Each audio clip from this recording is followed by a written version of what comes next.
Good evening. Before I call the meeting to order, I want to announce that some commissioners, staff, and the public are attending remotely via Zoom, by phone, or on site.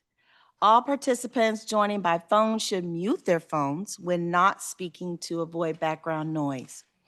During this meeting, please make sure that you announce yourself by name and title every time you speak, so the public that is observing knows who is speaking. This is critical given the number of remote participants and is current guidance from the Kansas Attorney General. If public comments are allowed on an agenda item, comments should be limited to the topic of that item. Disruptive comments and behavior are not permitted and may result in removal from the meeting. I will now call this meeting of the Board of Commissioners for Thursday, May 28, 2026 to order. Would the clerk please call the roll? Roll call. Bynum. Here. Hump. Here. Howard. Present. Burns. We have an absence memo. Ramirez. Here. Hill. Here. Pacheco. Here. Lopez. Here. Stites. Here. Davis. We have an absence memo. Watson. I am here. The invocation is going to be given by Sister Therese Bangert of Our Lady St. Rose Catholic Church. She here? Oh, no. Okay. Well, Commissioner Hill is our resident prayer partner, designee, and she will give the prayer followed by the Pledge of Allegiance. Let us bow our heads. Father, we just thank you and praise you and adore you. Thank you for your mercy. Thank you for your grace. Now we give this meeting to you. Yes, allow Lord. Our hearts, minds, our thoughts, our votes be according to your will. You lead us, you guide us by your Holy Spirit.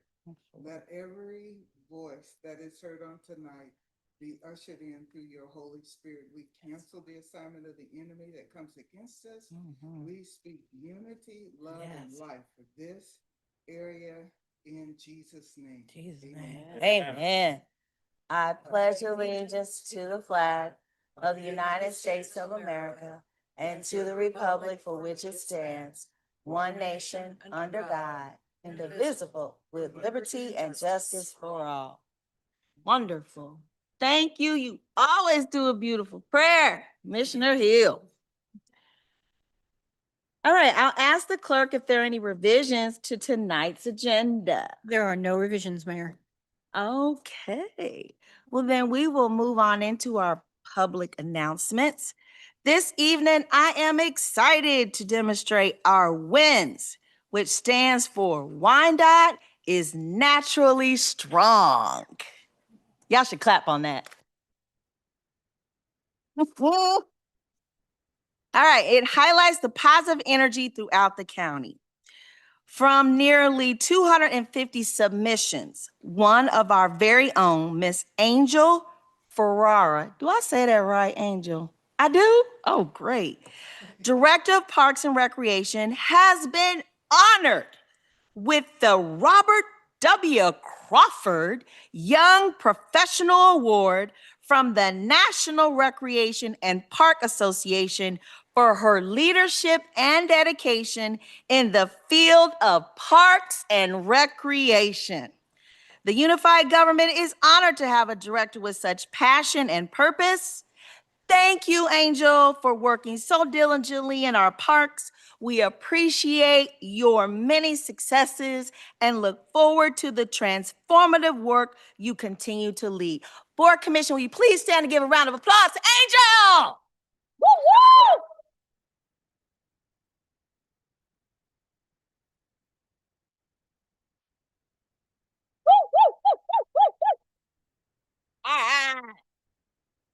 Isn't that beautiful?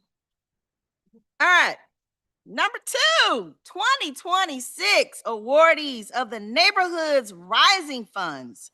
17 Kansas City, Kansas award recipients for a total of $119,175 in funding.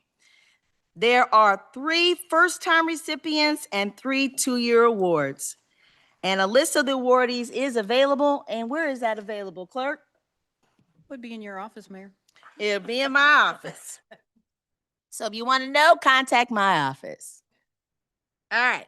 There is a letter from a constituent thanking UG staff who stated, I appreciate the difference in seeing the city this year, making changes that are enhancing the community living areas. That has been a major problem in the previous years. The streets hadn't seen much of any city activity or care until now. People stopped speaking in the past because there is little to no response. But now that change has been made. Thanks for a quick response to this community's needs. I hope this continues as it will encourage the community to care more about our community. That is wonderful news from a community resident. Thank you so much for sending that to us. Aren't you all happy with the streets? Oh, wonderful. I can't tell. Are y'all happy about the streets? Oh, it's the best. All right. Well, we said negative things, so let's talk positively about our streets. All right. And then we also have a letter from a constituent about beautification. Whoever did the flower pots in front of City Hall and Memorial Hall deserves huge kudos. They are beautiful. I live in the area, and while they are usually landscaped, these are a big upgrade and look so nice. It is great to see efforts like this in downtown and the residents notice. Please pass along our thanks and compliments to staff who made this happen. Congratulations to the staff who did it. Now, who did it? Building and logistics. Let's give them a round of applause. Whoop, whoop. All right, Waco loves local business updates. Some of the highlights are One World Wyandotte features 10 vendors and 8 food trucks, all small businesses. That is this Friday at 3 p.m. right here in the courtyard. So you want to come to our One World Wyandotte. We will be celebrating, which is tomorrow, our Sister City programs, and it's a preempt to World Cup. All right. 5 trainings with local businesses on psychological preparedness and business well-being, which is our cultural training that we've done. And we had one today, and it was actually very good. So any of our staff who weren't able to make that, I hate that you missed it. We did feature collaborations with Central Avenue Business Association, the Hispanic Chamber of Commerce, the Heartland Black Chamber of Commerce, Strawberry Hill Business Association, and the Toolbox Small Resource Center partnered with us. World Cup Watch Party Circulator. It's a little bus that's going to go around featuring 10 to 12 local businesses, economic development, and small business support after Visit KCK Memorial Hall World Cup Watch Party. So there will be a circulator going on with those watch parties. We're excited about that. That's been added to help support our businesses and make sure that residents and our visitors get to our small businesses. This does include Strawberry businesses, Central Avenue businesses, Minnesota Avenue businesses, and John's Java and Jazz, making 14 stops total. That's awesome. And then Faces of Entrepreneurs. There are 10 KCK local businesses will be featured in this collaboration campaign in partnership with Kansas City, Missouri. And then the City of Entrepreneurs World Cup jerseys in partnership with Kansas City, Missouri. And Waco Loves Local program, highlighting and supporting local small business programs. All right, is that it for all of our announcements? Let's give a round of applause for all of our announcements and updates and awardees. All right, we're now on to the mayor's agenda. And our first item is item 6.1. It's a proclamation honoring the one and only work of David Warm, Executive Director of the Mid-America Regional Council, and celebrating his retirement, boo-hoo-hoo, after 30 plus years of service. Commissioner Ramirez, would you introduce the honoree and say a few words? Thank you, Madam Mayor. Let me pull up remarks. I I had the pleasure of serving on the Mark board with Commissioner Howard and Commissioner Hill and the mayor. Um, and it's been an amazing, awesome experience working with Mark. But tonight, we're here to recognize and celebrate an extraordinary career, an extraordinary man, David Warren. For more than 3 decades, David has been a silent force throughout this region. While many leaders seek recognition, David has spent his career focused on something far more important, bringing people together, solving problems, and making our communities stronger. For over 30 years, his leadership has helped shape the future of this region in ways most people will never fully see, but all of us have benefited from. Through his steady guidance, thoughtful collaboration, and unwavering dedication to public service, David has helped local governments work together, helped communities navigate challenges, and helped move this entire region forward. David's impact has never been about being the loudest voice in the room. Instead, it has been about being the trusted voice in the room. The calm presence, the thoughtful leader, the person people could count on when difficult conversations needed to happen and important decisions needed to be made. That kind of leadership is rare.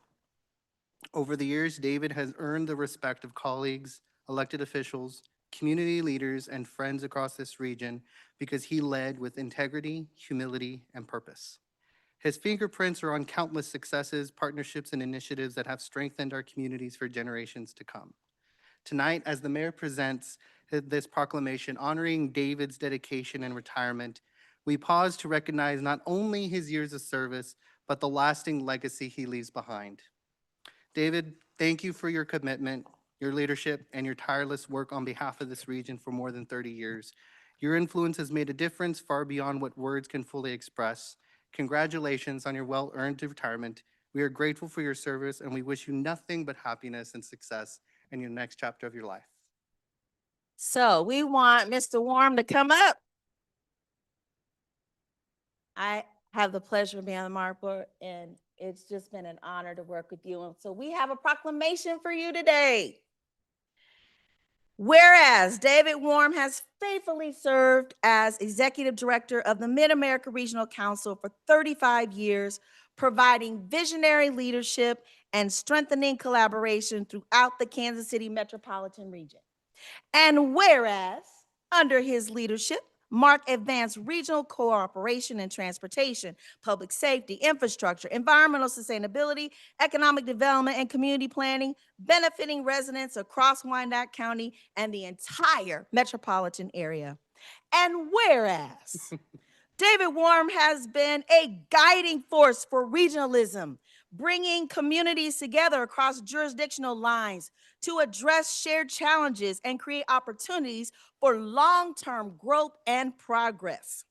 And whereas David Warren's legacy of public service, integrity, collaboration, and forward-thinking leadership has helped shape a stronger, more connected, and more resilient Kansas City region for current and future generations.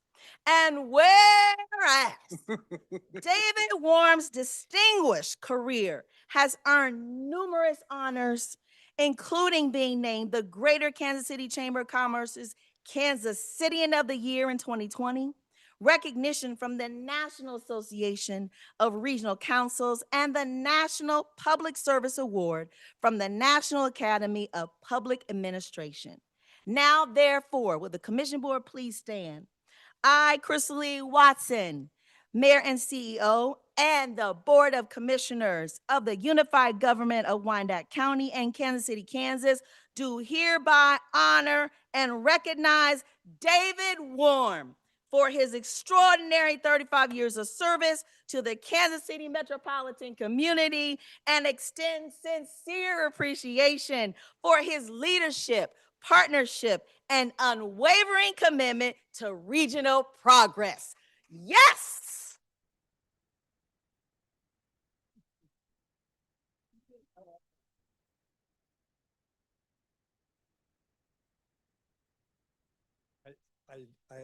I do. I'm overwhelmed, frankly. Thank you, Mayor. Thank you, Commissioner. Thank you, Commission, for this really kind and generous gesture. I'm being joined, in fact, share this honor with a number of members of the Mark leadership team who have been here tonight to celebrate this moment. I just want to say that everything that we have achieved over the years at Mark happens because local leaders like you come together with your neighbors and decide how to move forward together. And you have been extraordinary as an institution over the years. We've had very strong leadership, very strong participation from the elected leadership of this government, as well as your professional staff in virtually every discipline who have helped build the systems and the strategies that move the region forward. And I'm really excited about the current leadership that's represented downtown at Mark. It's been really positive, problem-solving attitudes that I think are going to make a difference for the long haul. Thank you for your participation. Thank you for this honor. We look forward to the next chapter. I'm going to be staying in town. I'm going to be active, engaged. I promise not to come to your meetings and complain. But thank you for this honor and for all you do to help this region move forward. Well, we thank you as well. And there's also one other person here in Mark who is like an icon, a staple. Marlene, will you please stand? Miss Marlene Nagel, she is in the audience. She's served over 30 years as well, correct? Please 50 give her a round of 52 applause. 52 years. 32 years? 52. 52 years? You look 52. Ah. Oh my God, give her a round of applause. Woo! 52, man. All right. Thank you again. Thank you for being here. All right. Does any member of the commission have any comments or questions? Okay, none. All right, great. All right, the next item on the mayor's agenda, item number 6.2 is a proclamation honoring an icon in the community, Jalisco Restaurant and the Hernandez family for, are y'all ready? 61 years of dedicated service in Wyandotte County.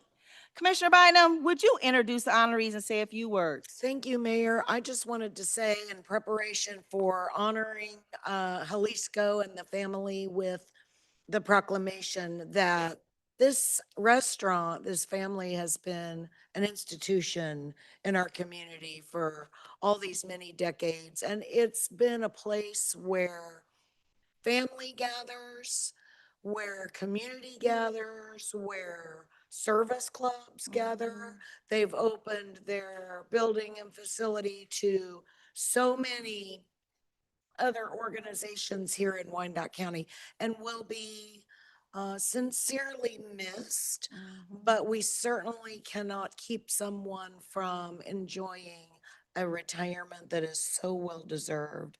However, it does leave a hole in our community to not have Jalisco's among the staples.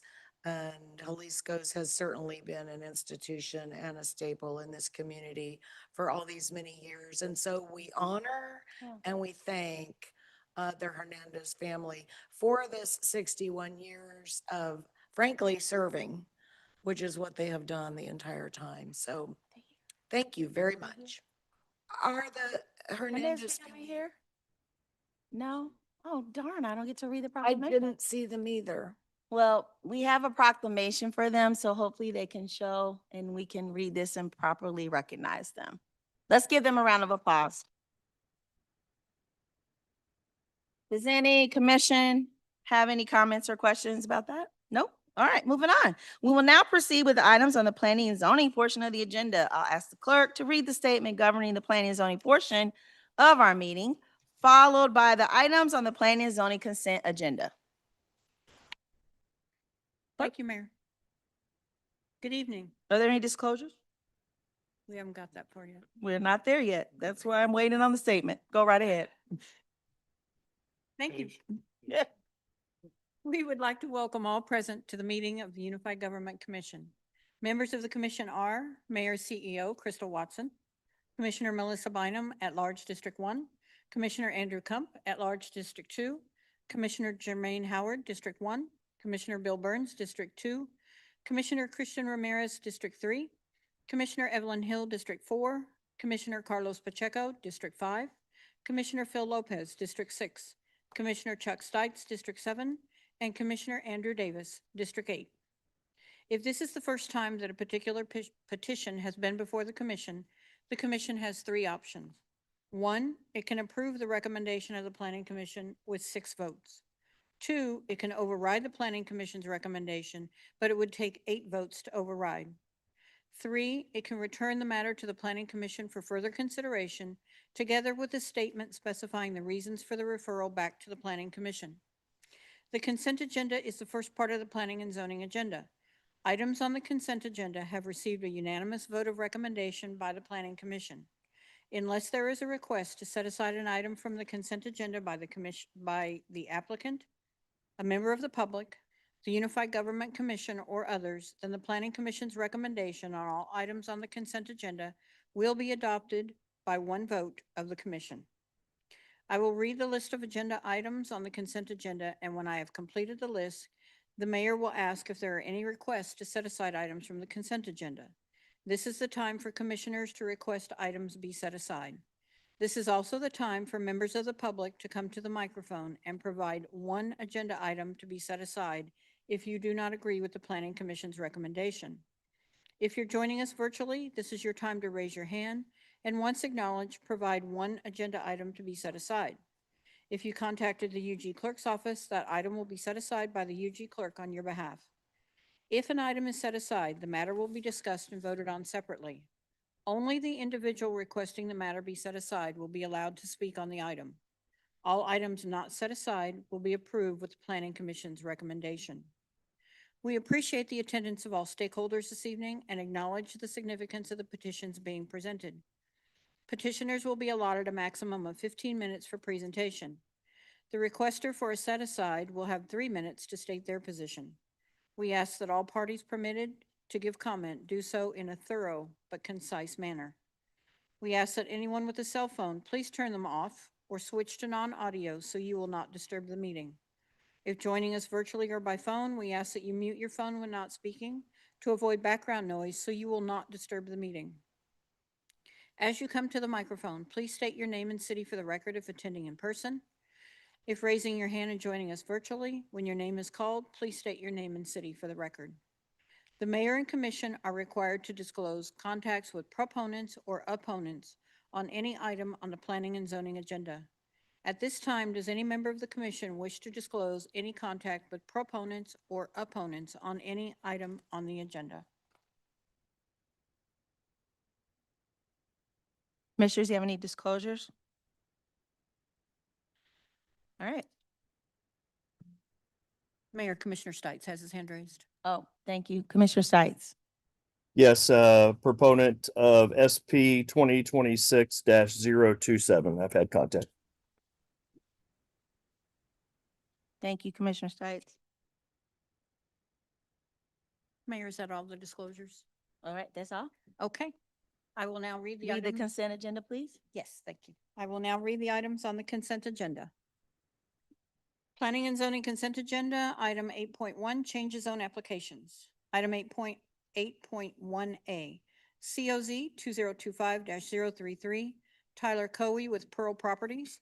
A recommendation and ordinance for a change of zone from R1B Single Family District to R2B Two Family District for a single family home to be converted into a duplex at 403 Barnett Avenue.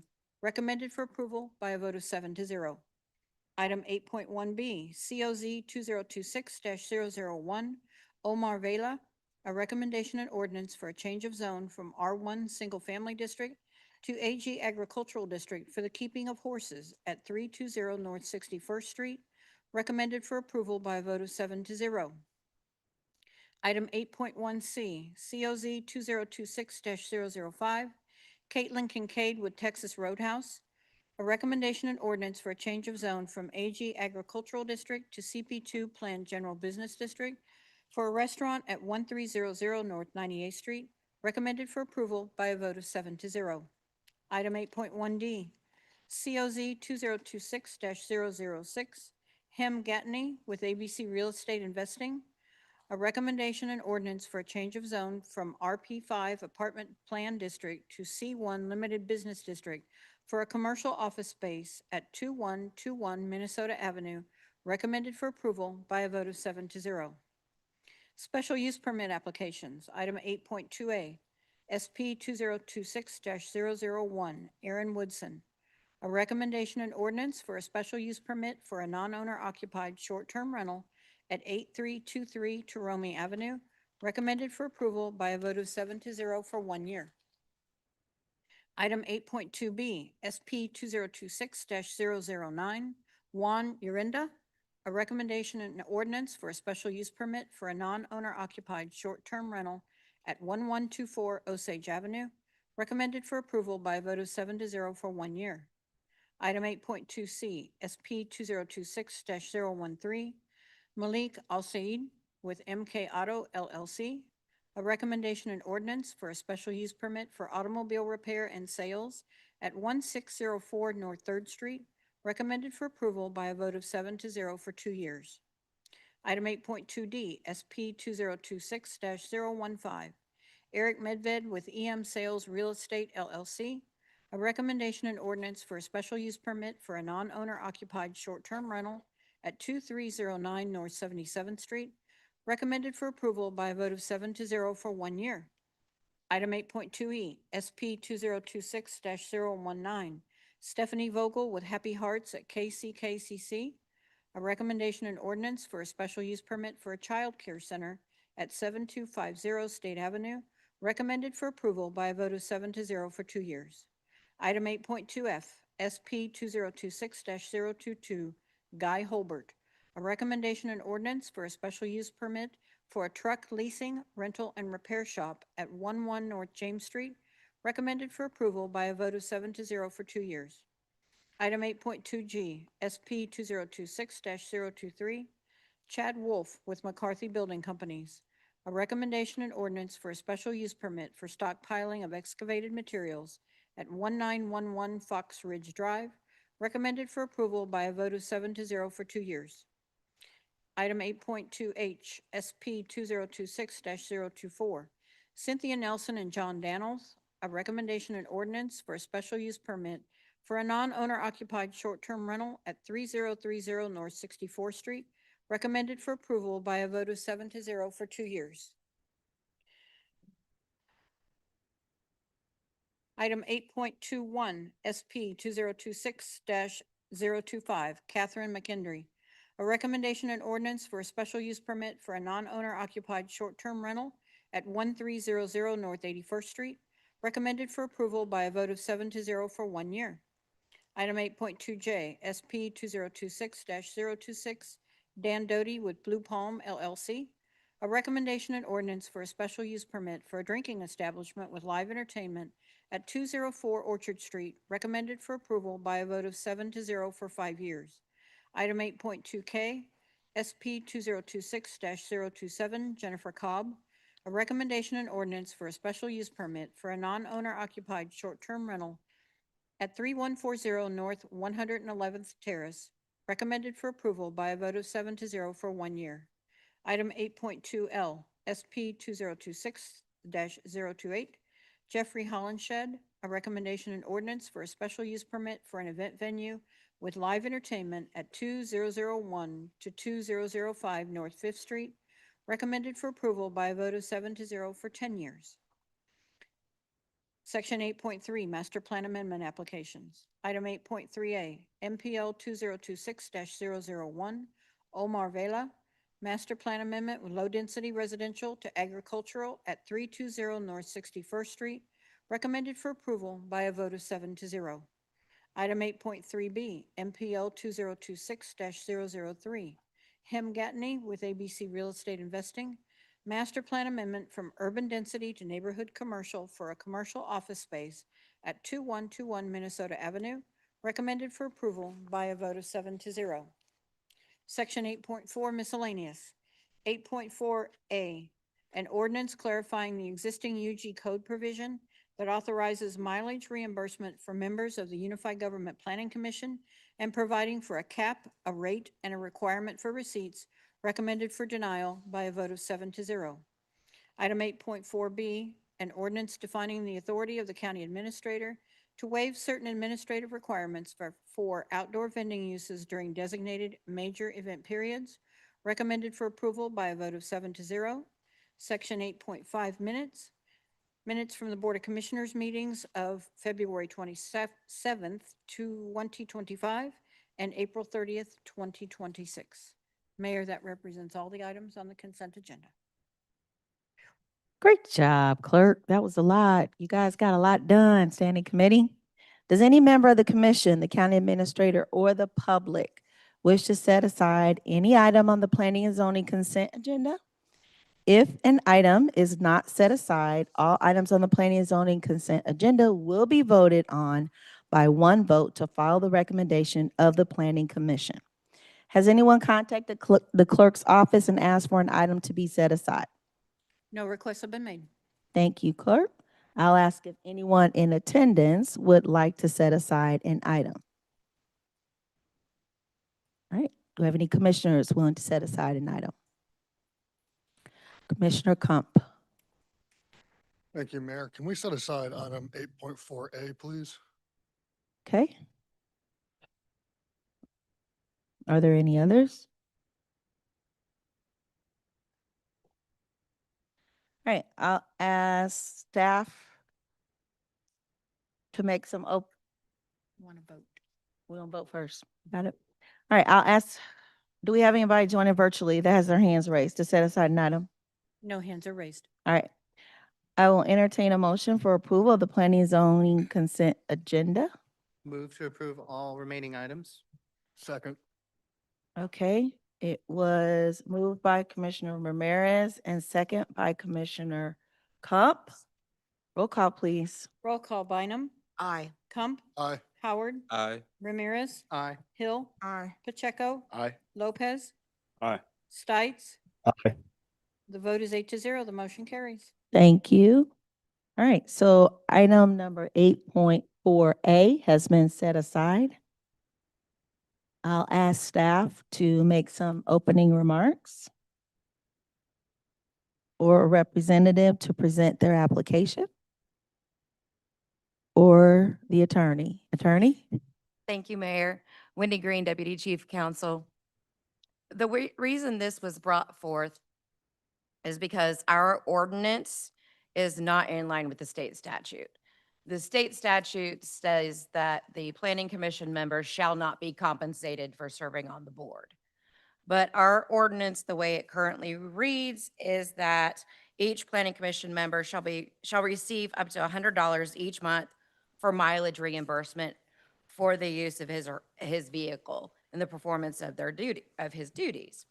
So what would happen is each planning commission member would receive a check for $100. It did not require them to submit mileage. It did not require them to even show that they actually went anywhere to look at any of the projects that were going to come before them or applications. They just got a check for $100. So if they had not had any expenses, that $100 can be seen as compensation, not reimbursement. Reimbursement is fine. There's even an attorney general opinion that says there's a difference between reimbursement and compensation. There's nothing in the statute that says you can't reimburse a planning commission member for their expenses such as mileage, but you cannot compensate them. And there's nothing that says we can't have an ordinance that dictates that we will reimburse them for their mileage expenses. We just can't have an ordinance that does anything that is that goes beyond what the statutes say. So we can have we can do something that reimburses them for their expenses, but we can't leave it open-ended to say they're just going to get $100 every month for whatever mileage they might have. So what we put forth was an ordinance that would amend our code that says that each planning commission member would be eligible to receive up to $100 each month for mileage reimbursement for the use of his or her vehicle and the performance of his or her duties, and that such mileage reimbursement will be at the federal mileage rate and supported by appropriate receipts. So these planning commission members would have to provide proof of the mileage that they had, and then they would be compensated at the federal rate for their mileage. So it would be a reimbursement, and it wouldn't be just compensation at a flat rate each month. And this would bring our code more in line with what the statute dictates. The Planning Commission voted for a denial, and it was unanimous, which is why it was on the consent agenda. So if the commission determines that it is more appropriate to pass this ordinance, it would require 8 votes to overturn the Planning Commission's recommendation. Okay, thank you. Commissioner Ramirez. Thank you, Madam Mayor. My question is, when we make these appointments to the Planning Commission and subsequently they serve as BOZA as well, do they know about that they can go to the locations? Do they know, are they aware that that's part of their duties as well as to do that? Because it seems that we're doing mileage reimbursement, but I don't know if, and planning department can correct me if I'm wrong, I'm not sure if there's any planning commissioners that actually go out into the field to look at these applications and to look at the locations. So at that point, if a planning commissioner is not doing that, then they aren't receiving anything. So part of that answer might be more appropriate for the planning staff, but I can tell you that there is some training given to new members of the Planning Commission when they are onboarded by the attorney for the planning department. But then I can allow, I think the planning staff might be able to better answer that question about how many of the planning commissioners actually do go out in the field. Planning, this is Mari Montiel with Planning. They do go out. I do not know that all of them go out every single time, but especially when there's questions that arise or they have a lot of issues, people complaining or they will go ahead and go out and visit the sites. So it is regular practice that they do visit the sites. Okay. So my questioning, and that, we each commissioners have our own appointment on there. We get to choose who we would like. Just giving an example, let's say my appointment doesn't do that. They just focus and rely on the packets, speaking to staff to make their decisions, and then say Commissioner Kump's appointment does go the extra mile and visit certain locations. We're doing the ordinance now, my appointment is doing the work in a different way than Commissioner Kump's appointment, but Commissioner Kump's appointment will get reimbursed, whereas mine will not, just because they're not going the extra mile. That, in my mind, creates a little bit of unfairness between the appointments from each appointee. That's just my interpretation. That's just the way I see it. A lot of our appointees have their own jobs as well outside of this. This is just an extra thing that they do for extra service to their community. And I would like to encourage my appointee to go the extra mile and make these visits to these locations if need be. But if just they don't have the time to do that, but they still do the homework of looking through the material, asking the questions to staff if need be, to me, that just creates a lot of uncertainty and a little bit of inequity between the appointments. If I could, Commissioner Ramirez, that actually is a great example of the difference between compensation and reimbursement. So in your situation, if your appointee doesn't go out in the field, but does extra homework by reading the packets, maybe has more questions for planning staff, but doesn't use their car to go drive to the sites, that if we gave them the same $100, that would be compensating them for their time. But say Commissioner Kump's appointee did go out in the field and use their car to drive around to the sites, and they got reimbursed for their mileage, that's a reimbursement for the wear and tear they put on their car. So in your appointee's case, it would be compensation for their time. In Commissioner Kump's appointee's case, it's reimbursement for the wear and tear on the car, not the time that they took to go around to the different sites. Commissioner Lopez. Yeah, are they 1099 for the $100 a month? I would say most likely they are, yes. Cause my appointment, he's a straight bird dog. He goes to these places and he sniffs everything out. He's great. But at the same time, if they're 1099, they can write their mileage off. Mhm. Actually, now that Shelley over there, I noticed out of the corner of my head that Monica also pointed out, no, it is not a 1099, and that does make sense because it's a direct reimbursement for expenses. Mhm. So if they did not get reimbursed, they could also claim it on a tax return. Yeah, Mhm. that's a huge return on that, Mhm. actually. Um, And I would also state in that same regard, the $100 is something that we have in our ordinance, but we do not have to limit it. We already had it limited to $100 in our ordinance. But if we were going to have it be a strict reimbursement for their expenses, if they went over that $100 in a month, right now, the way the amendment is written and the way the ordinance is currently stated, they would be capped at that $100. But if you all determined that maybe we shouldn't have a cap and they should be reimbursed for what their expenses are for mileage each month, even if it's over $100, you could also change that to by way of motion if you'd like. right. And I just want to shout out to my appointment, Jim Ernst. He's a bird dog. He does his work. Appreciate him. All right, thank you. Thank you. Commissioner Kump. Thank you, Mayor. I just pulled this because I wanted to get more information. It's kind of rare that we see a unanimous denial from planning, so that kind of stood out to me. So they can't be compensated because state law says they can't be compensated, Correct. but state law doesn't, or the AG opinion doesn't limit it to this $100 cap. That's something that we kind of, I don't want to say arbitrarily, I don't know, but we decided that $100 was the limit. So I have a couple questions. One, who would manage this reimbursement scheme then, if this is something that we passed? Would that be something that planning and zoning staff manages? Or just kind of the meat and potatoes of how would that work?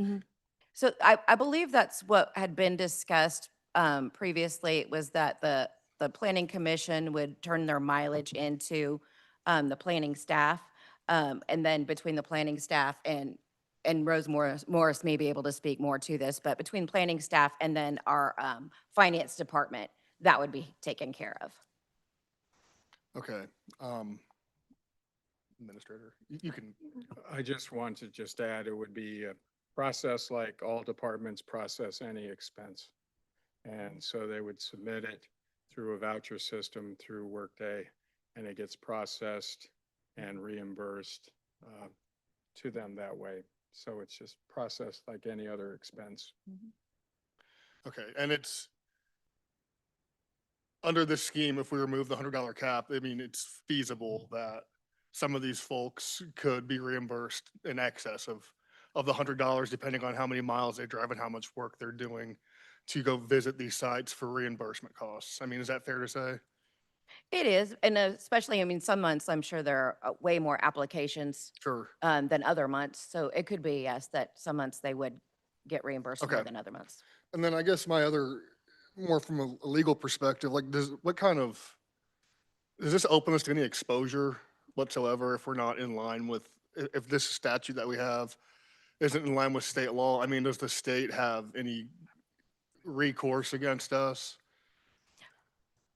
I don't know that I would say that the state has any recourse against us specifically, but I think that it behooves us to follow state law so that we are applying the ordinance fairly and that it is in line with state law, because right now it just isn't.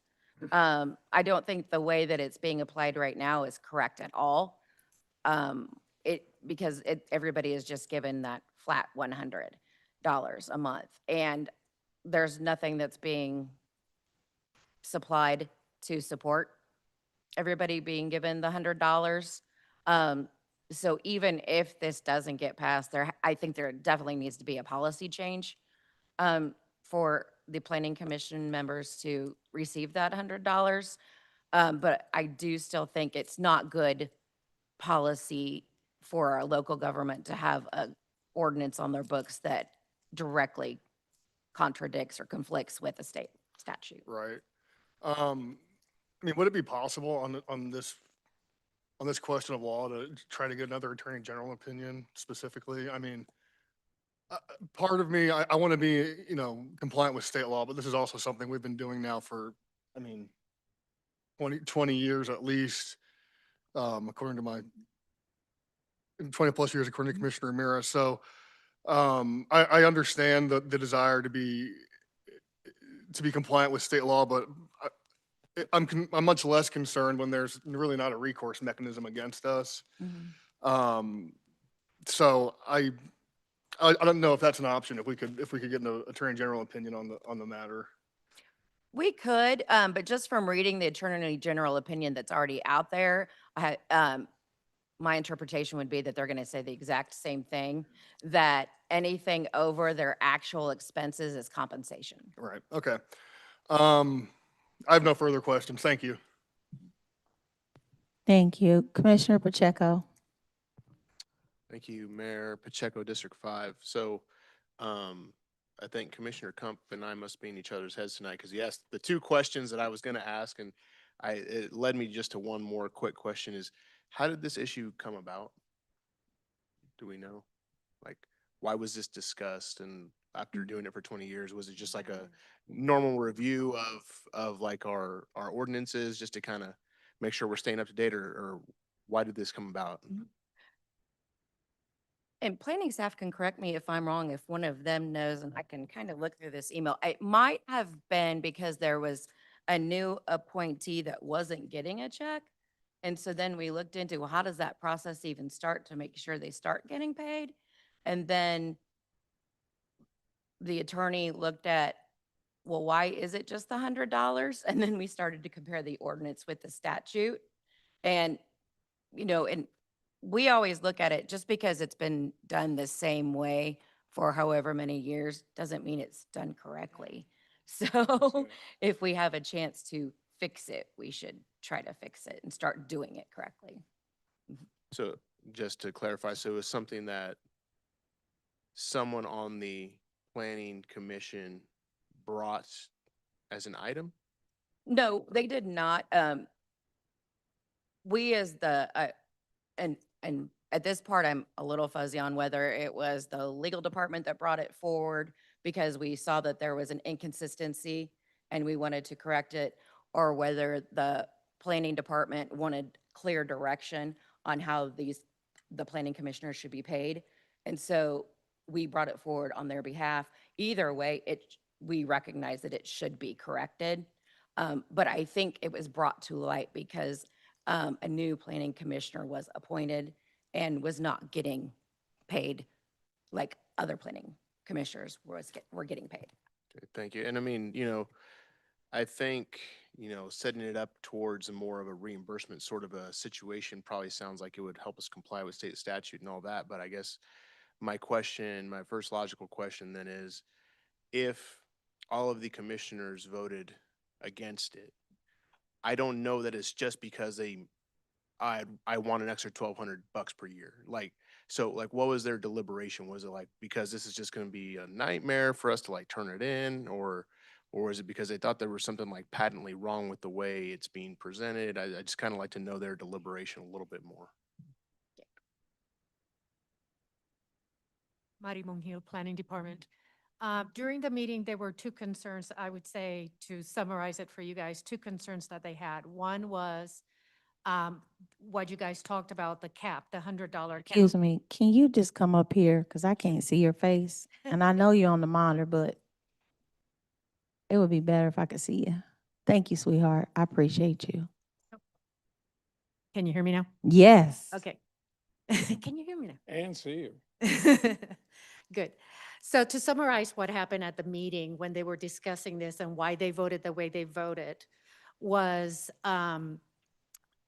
The first question was the cap, the $100 cap, exactly what you brought up. It was if they drove more than, why would they be limited to the $100? So changing that particular thing, I think, would definitely sway things differently. The second concern that they had was the fact that it had been done, you know, obviously this long, this way, all of a sudden, this is questioned. And I'm trying to think if there was a third reason that they had. The girls remember?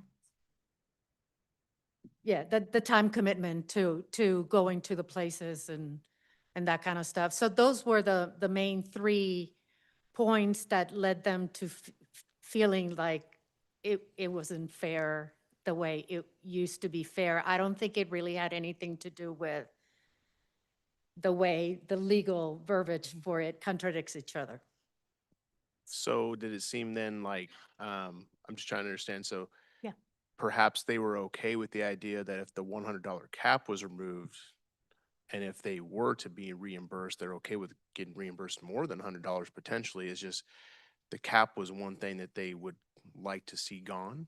And with that, that's correct. And with that came a second part to it, which was, are we going to create more work and cost more than the $100 by getting reimbursed than what we were getting right up front? Are we creating more work and more cost? That was the other side to that. But yes, I think the $100 cap was definitely one of them because they do go to the sites. Very good. Thank you. You're welcome. Commissioner Ramirez, thank you. Thank you, Madam Mayor.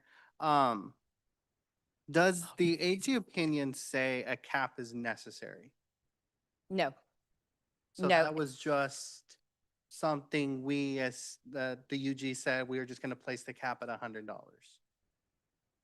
That's what I'm assuming. That ordinance has been there for a while, so I think that it was just set at $100, correct? No, the AG opinion says that state law is silent on reimbursement of expenses, but it is very clear that there will not be compensation given to the planning commission members.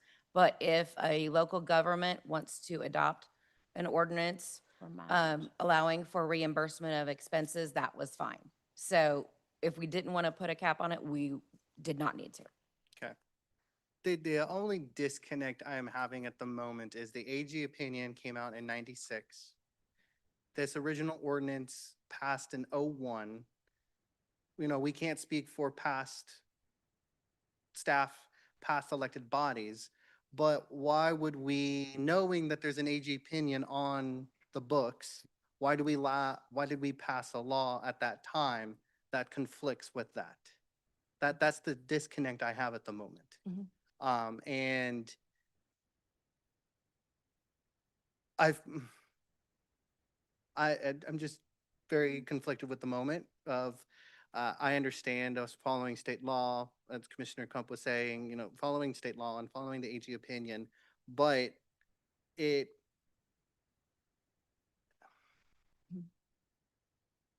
I'll leave it there. I'll leave the remainder of my comments to myself. Okay, good. County Administrator. Yeah, this interesting debate. I think one thing that those of us who have been longtime public servants have an understanding that when we find out that we are doing something wrong, we have the responsibility to do it right, whatever the opinion is. Because you never know, a citizen may sue us. You never know, it may be an audit finding from if we're audited on a grant or something like that.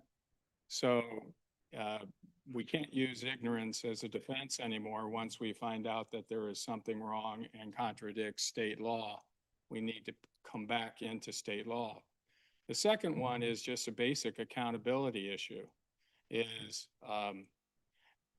if someone does tour the area looking at the sites that are on their planning agenda, they need to account for it. And the only way we can reimburse them for mileage is for them to state that they actually drove and what was the mileage for that trip. And then we apply the federal rate to it and we issue them a check through our expense process. It's not creating more work because we have to process $100 stipend as people were expecting that. But this is basically an accountability issue. And if we can't manage the small things right, then the public trust may say, can you manage the big things right? And therefore, this is just a small step to create a stronger foundation for public trust. Thank you, Mr. Johnston. Commissioner Bynum. Thank you, Mayor. I have two questions. The first one is, do we need legislative action to cease the flat payment? Or have we already ceased it? I'm not 100% sure if we've already ceased it. We do not need legislation to do that. I think it does make it clearer, especially given that it makes it clear in our ordinance that they have to submit documentation to receive reimbursement. And And my- that is not currently in the ordinance. Okay, and my second question is, have we identified the mechanism we would use that we would consider a receipt? Is it just a mileage tracking document? Yes, we currently have one that staff uses, Okay. and they would use the same document. I'm wondering if, for now, perhaps a motion to at least cease the action of the flat fee payment would be in order. Just to put us in line with state statute while we work out whether or not to reimburse for mileage. Don't we already reimburse for mileage? We'll give them the $100 a month. But we were considering it compensation. Well, we can change that to reimbursement The for miles. payments have already been ceased Oh, they have? Yeah. Okay. since That they January. show proof. Right. Okay. So they're already getting it, but we're just doing it wrong. No, they've been ceased since January. Just since January? Yeah, that's when they noticed something about it, so. What? We stopped paying them their $100 in January. But they were I'm talking about before Yeah, then. They were we're getting getting- $100. They didn't have to report no mileage. They just got $100. That's right. Yeah, correct. Okay, which was wrong. Correct. Because the statute says something different. Okay, I'm gonna let Lopez and then I'm gonna have a comment. Commissioner Lopez? So apparently they are getting 1099, according to my. Okay, So, we'll make sure we have, If they Finance counted it as compensation, which it sounded like y'all were, they got a 1099. They had to have. mhm. But if it's reimbursement for mileage, it's not a 1099. correct. So you're right, Lopez, they were getting the 1099. Yeah, so they can still write off their mileage though. Okay, but we stopped this in January. Go ahead, Commissioner No, I'm Lopez. just saying, why, let's get them lined out and let's get, get them paid up. Okay, what is a bit concerning is that we're okay to just disregard the law. That's a problem for me. And so anyway, I just have I'm concerned about that commission board, that we have a commission board that is okay with we ain't gonna follow the law. With this denial. So I just need somebody to make a motion that, are we gonna disregard the law? Or are we going to make this right? And why do we need to make it right to abide by the law? Like, why are we not just presenting to the board, hey, we need to change the law and this is the law so that we're in line with the state? Commissioner Bynum. Thank you, Mayor. I was going to say that I believe with the ceasing of the payments, we are not in violation of the law. Okay. We were trying to create an ordinance that would allow them a reimbursement that they have turned down. So we could do nothing and be in compliance with the law. I'm looking at legal because I want to clarify, we could uphold their denial and they would not have a reimbursement. And we would be in compliance with the law because we've discovered that we were making an error and we stopped. Okay, Commissioner Ramirez. Thank you, Madam Mayor. The thought that just came to me, why is it only the Planning Commission? None of the other of our boards and commissions receive any compensation or reimbursement. It's only the Planning Commission that does that.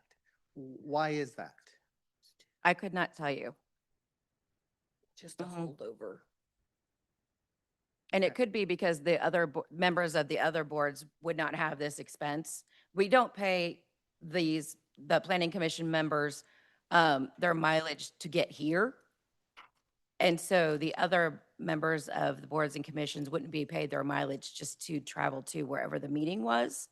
And we're not talking about other expenses. We're only talking about a mileage expense. Mhm. So, it's just not contemplated in our ordinances for the other boards and committees. I mean, that could be something that would be looked at by the commission for other boards and committees if it is determined that there are significant mileage expenses by any of those members. But if not, then it is something that is currently in our ordinances for the planning commission.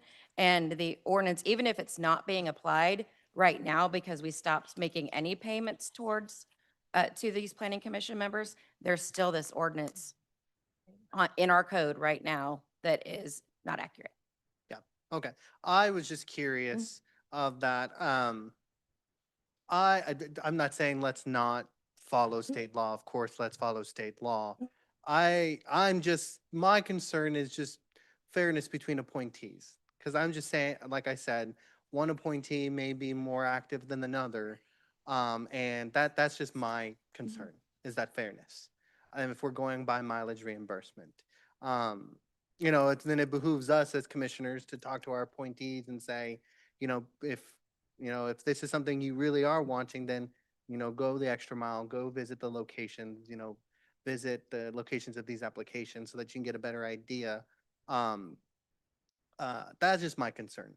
I have no concern with us following the law. Let's follow the law. But it's just a fairness issue with me. Thank you, Commissioner Ramirez. Commissioner Pacheco.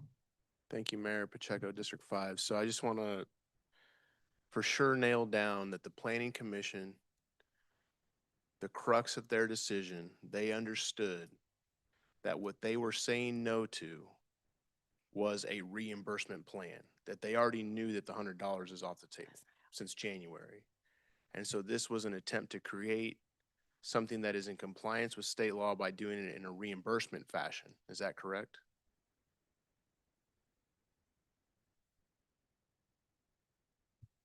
City's name is planning. Yes, that is correct. Okay, so then to me, I think it comes down to, of course, we want to follow state law.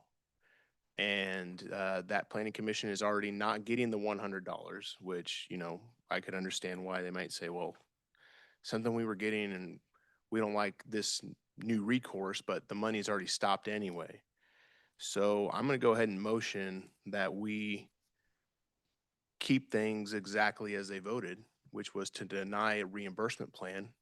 We've already stopped the $100 per month, it sounds like.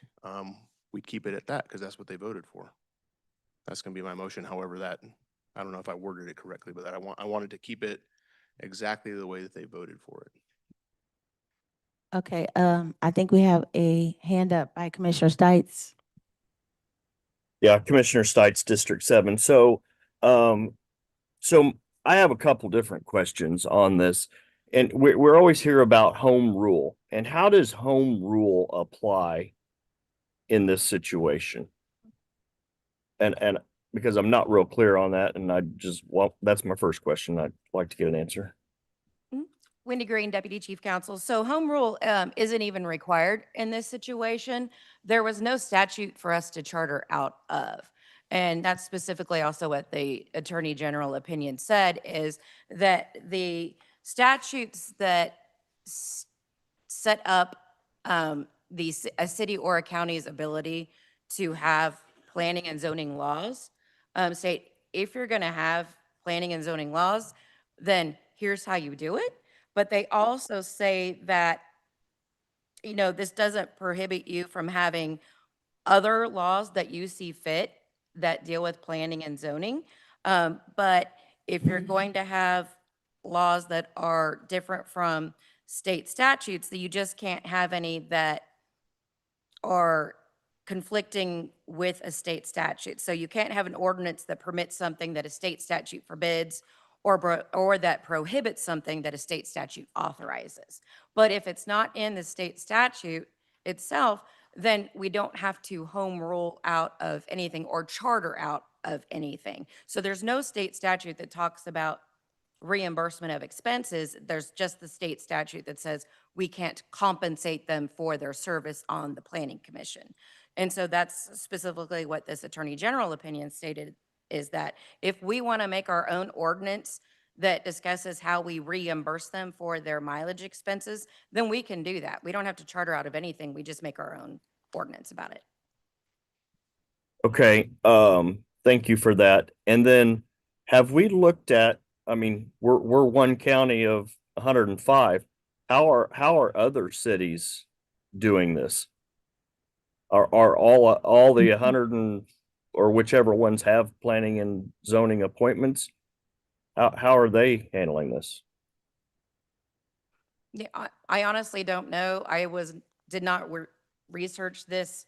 I just looked into the law about whether or not we could with the other attorneys in the office. We already were reimbursing them, or in some instances just compensating them. So what we looked at is, could we even reimburse them? And under the law, we could. So that's what we were concentrating on. But we could definitely look at what are other cities doing if that's what you all want us to do. Well, I think it would just be, I mean, I would like to know that personally, but then also this brings up an interesting point, and I was thinking about this when I saw this on the agenda earlier, that if we are now in a sense directing our appointees, which I will tell you, my appointee does go out and looks at the sites. I know that. How are they now? They are now doing UG business, right? I understand that the compensation, and when you mentioned earlier, or I'm sorry, the reimbursement, you had said that that's how we do it now with UG staff. Well, they're UG staff that are employees, and how are they covered under insurance now if they're going out to do UG business and they're looking at a site and now they potentially involved in an accident, or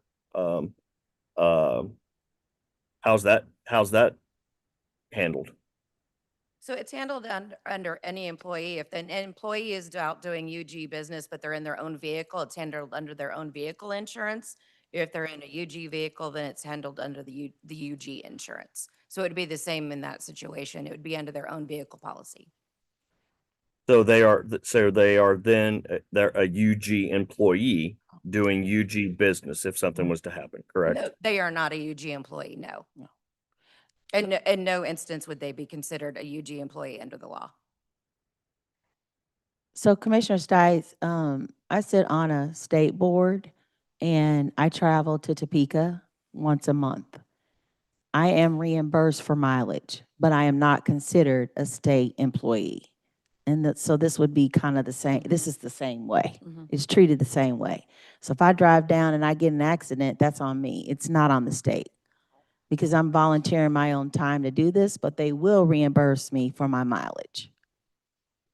Exactly, correct. Thank you, Mayor. So Okay. I need a point of clarification. So because they voted no to not get mileage reimbursement with a cap rate and requirement for receipt. But does that mean that where we currently are with our ordinance and the state stays the same? when you guys said they haven't been getting the $100 since January, does it mean we go back to them getting $100 a month? Or, yeah, No, under, what we would do just to make sure we follow the law would be to not pay them a flat $100. so do they know that when they said no to this? I honestly don't know if they knew that or not, to tell you the truth. Planning, do you know?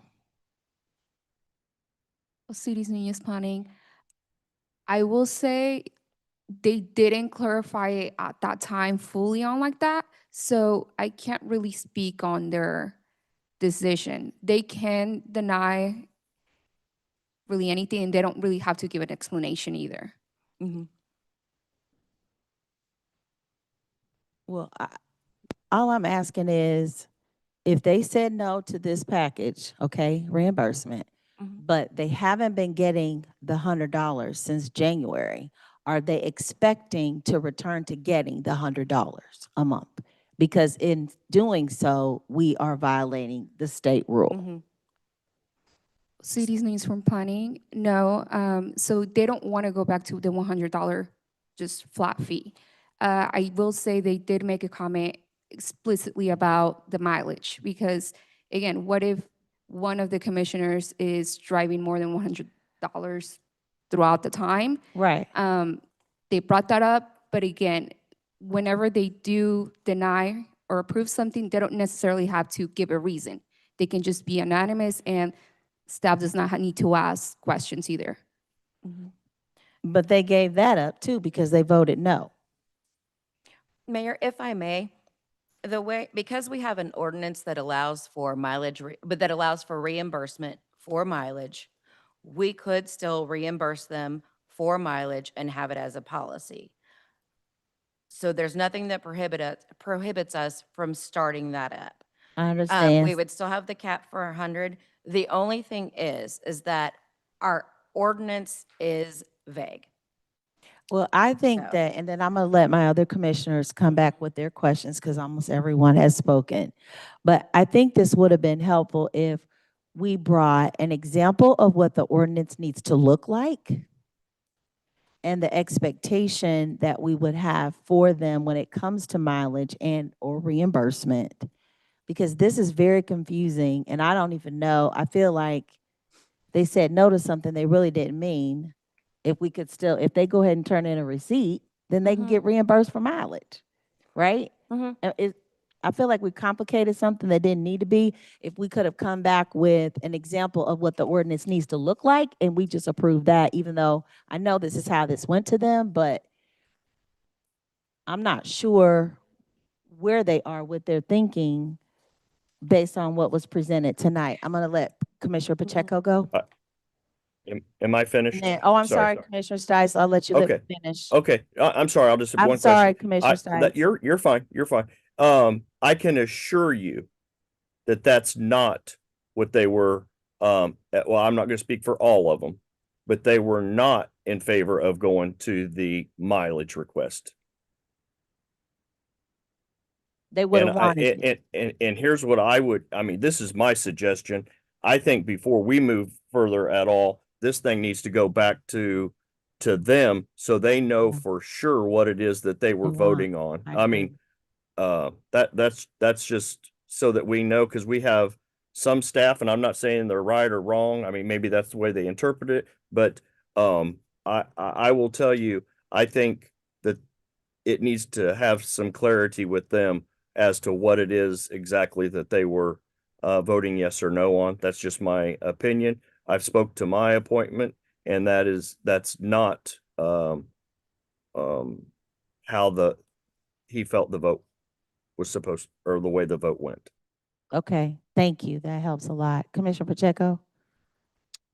Thank you, Mayor Pacheco, District 5. So based off of that, I mean, I think then the best way to move forward is for the planning commission to be able to decide the way that they want the ordinance to go and decide amongst themselves. And then if we have to be the ones who, I guess, decide in the end whether or not we agree with it or not again. But let them figure out, do they want it to be something that, it's, not just for mileage, but, is it another cost that could be incurred, like you got to pay the parking meter or whatever, right? So all that, however they want to word it, knowing that the expectation is going to be in compliance with what, the Attorney General has said before, and we go from there. So I think that either rescinds or amends my motion, but I think then what the motion would have to be is to send this back to the Planning Commission for further deliberation.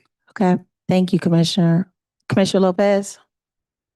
Yeah, I was just going back to what Commissioner Stites was saying about, ask that question if they're employees. which they're Right. not. So They're not. If we're paying them $100 a month, then that would be a contractor. They'd basically be a Right. contractor. Okay. Maybe I'm just recommending to the rest of my colleagues here that so there's there's usually 7. There should be 11, but usually most of the time there's 7 because some of our appointments aren't showing up. Maybe we should talk to our appointments and say, hey, how come you're not showing up? Okay, So that's just a recommendation for me on that. thank you. So I would be inclined to sending it back as Okay, well. I agree with Commissioner Pacheco on that one. Thank you. okay, well, we have one more commissioner that wants to make comment, and then I need a motion. Commissioner Bynum. Mayor Pro Tem Bynum. I think Commissioner Pacheco made a motion that I would second to return it to the Planning Commission. But before I do, question for staff, legal primarily.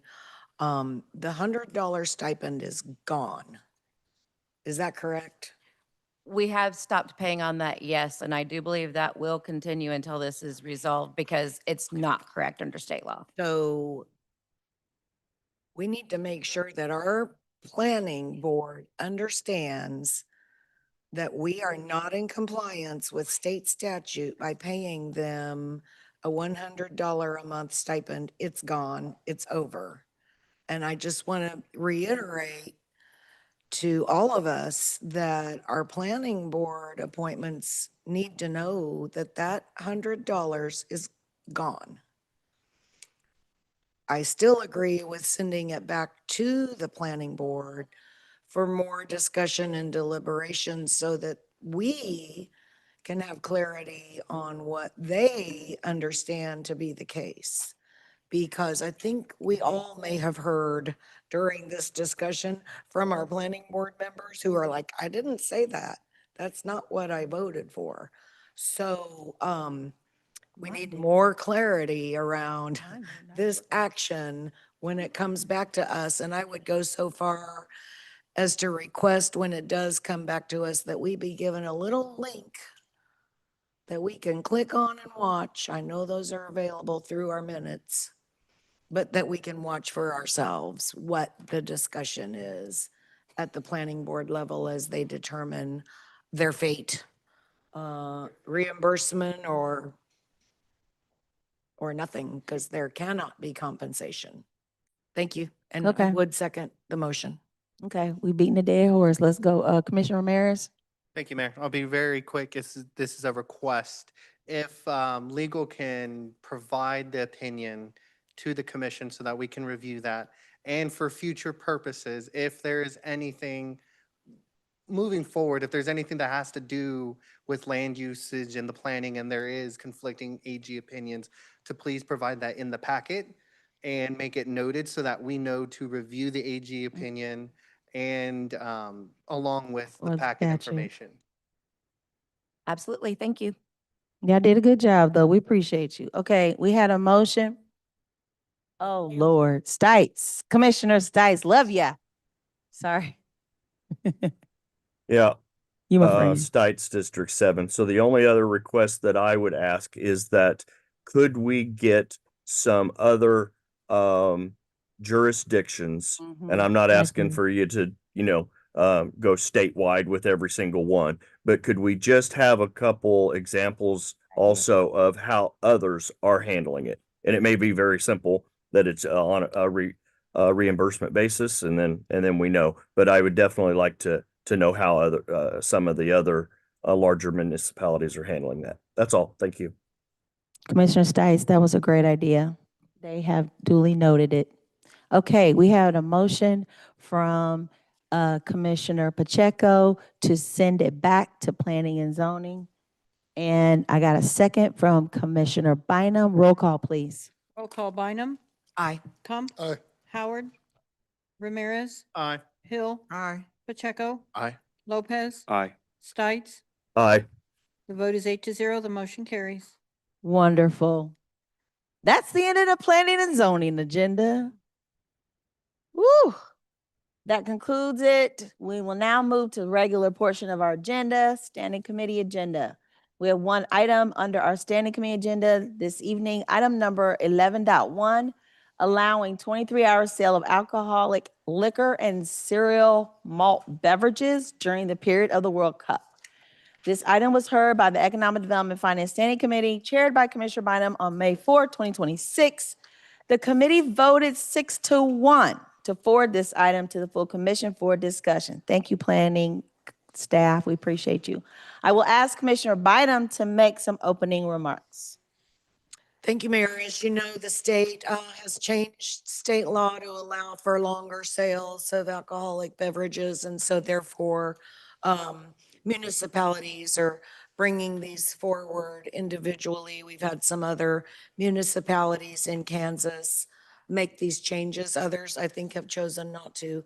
But at the standing committee, we did have a nice lively discussion about changing our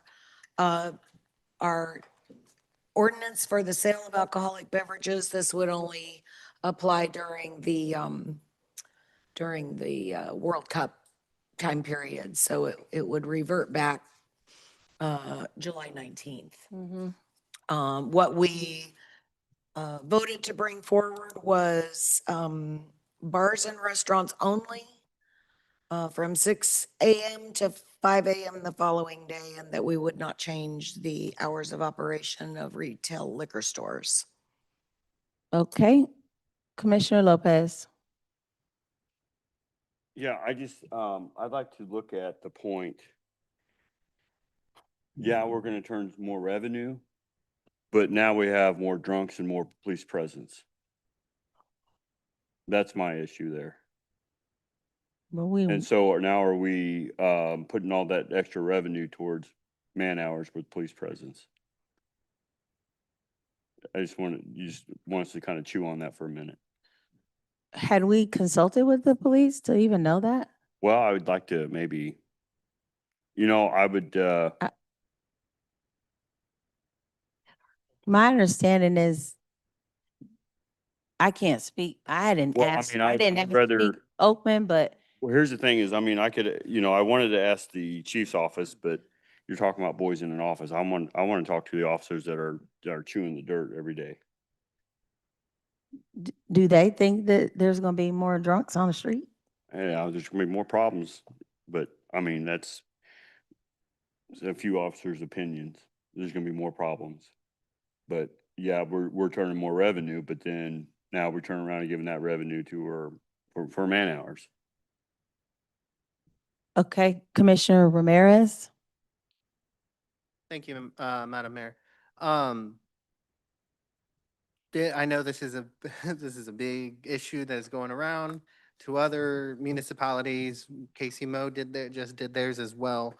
I'm happy that it's restricted to just bars and restaurants. I still have pause in general about this. Because my own community, some community members have come to me and they're nervous about this. But my nervousness comes from specifically Rosedale. Because in Rosedale, there are, I believe, behind Commissioner Howard's district, my district has the second highest amount of Airbnbs, short-term rentals within my district. And they are right across, close to state line and to county line road. They're just concerned of having a lot of STRs and then 23-hour liquor sales open. where it's accessible to go either down to Johnson County or over to Missouri. And I know if we don't pass this, they can still go to Missouri, they can still go to Johnson County. It doesn't defeat the purpose, but it defeats the purpose. But I just have a lot of pause on this, especially for my district and hearing some constituents of their concern about this. I'm confused. They're concerned that that Uh, they're, we they're gonna allow- lose revenue because they're gonna go over there? They're concerned just of the public safety issue, Oh, just along with Commissioner Lopez. They're just concerned with there being parties being thrown at the short-term rentals, and that police are already going to be restricted with them trying to help with the daily operation of our city and the World Cup. That's just their main concern, is the public safety part of it. They understand that, this is a big opportunity for our businesses and our small businesses, but it's a balancing act, and we're just afraid of the public safety concern. Okay, That's it. Commissioner Pacheco, thank you. Thank you, Mayor. Pacheco, welcome. District 5. So I think to those concerns, so what we came to at our committee was not doing it for point of sales, particularly because of during the World Cup, we're going to have an increase in short-term rentals. And my whole point at that meeting was you do it at a bar, even if it's 23 hours a day. You got most of these places who are, and it's just giving them the opportunity to opt into it, so you do it at a bar, there's pacing, that bartender is, in control of how many drinks these people can take in. They're personally responsible for that. You have easier access to on-site security. Most places are probably going to have maybe a little extra security during that time for bars and restaurants. When we talk of point of sale liquor, that was my chief concern, was like, I do not want somebody across the street from a liquor store and a short-term rental who may be from out of the country or out of the state. They don't know, is it an open place like I'm down in New Orleans and I can drink on the street? They may not know. Ignorance is bliss, but I mean, whatever.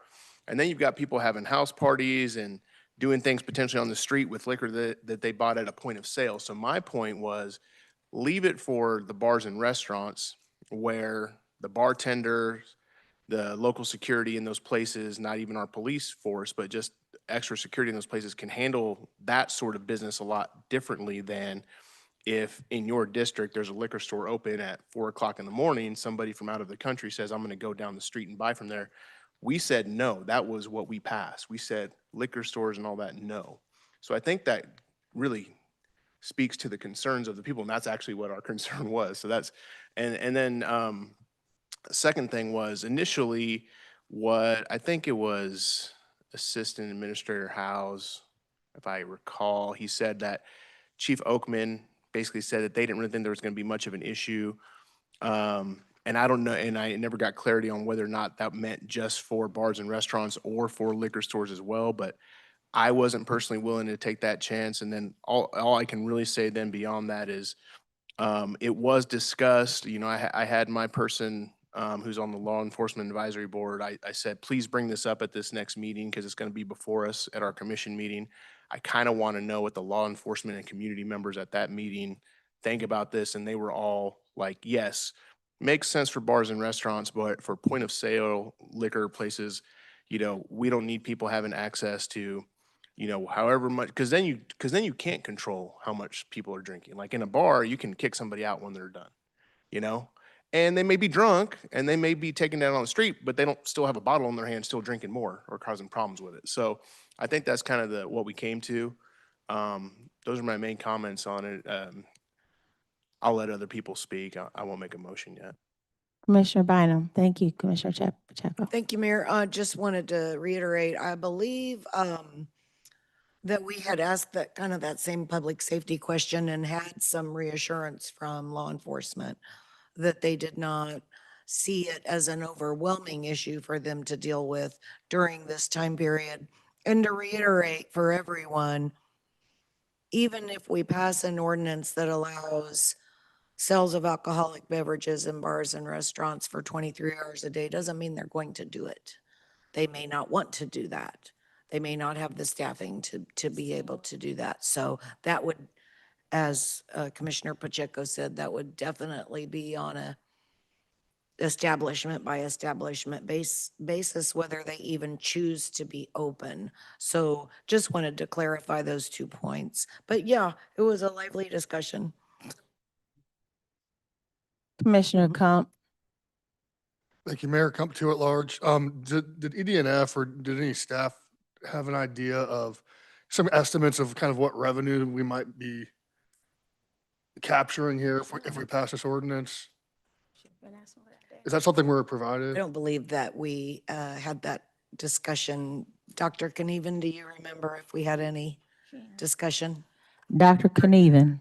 Or Debbie, do you remember if we had any discussion over potential revenue increases? You say no. Shelley Kneven, CFO. So no, we didn't have any discussions about that. And we took a pretty conservative view on the budget and did not project any spikes in sales tax or anything because it's kind of an unknown. So, and we realize it'll be likely a one-time gain, although we hope there's residual that our businesses continue to do well. The budget staff was just sharing with me, our alcohol tax went down 6% last year. And so I don't know that we really could expect to have a whole lot of gain.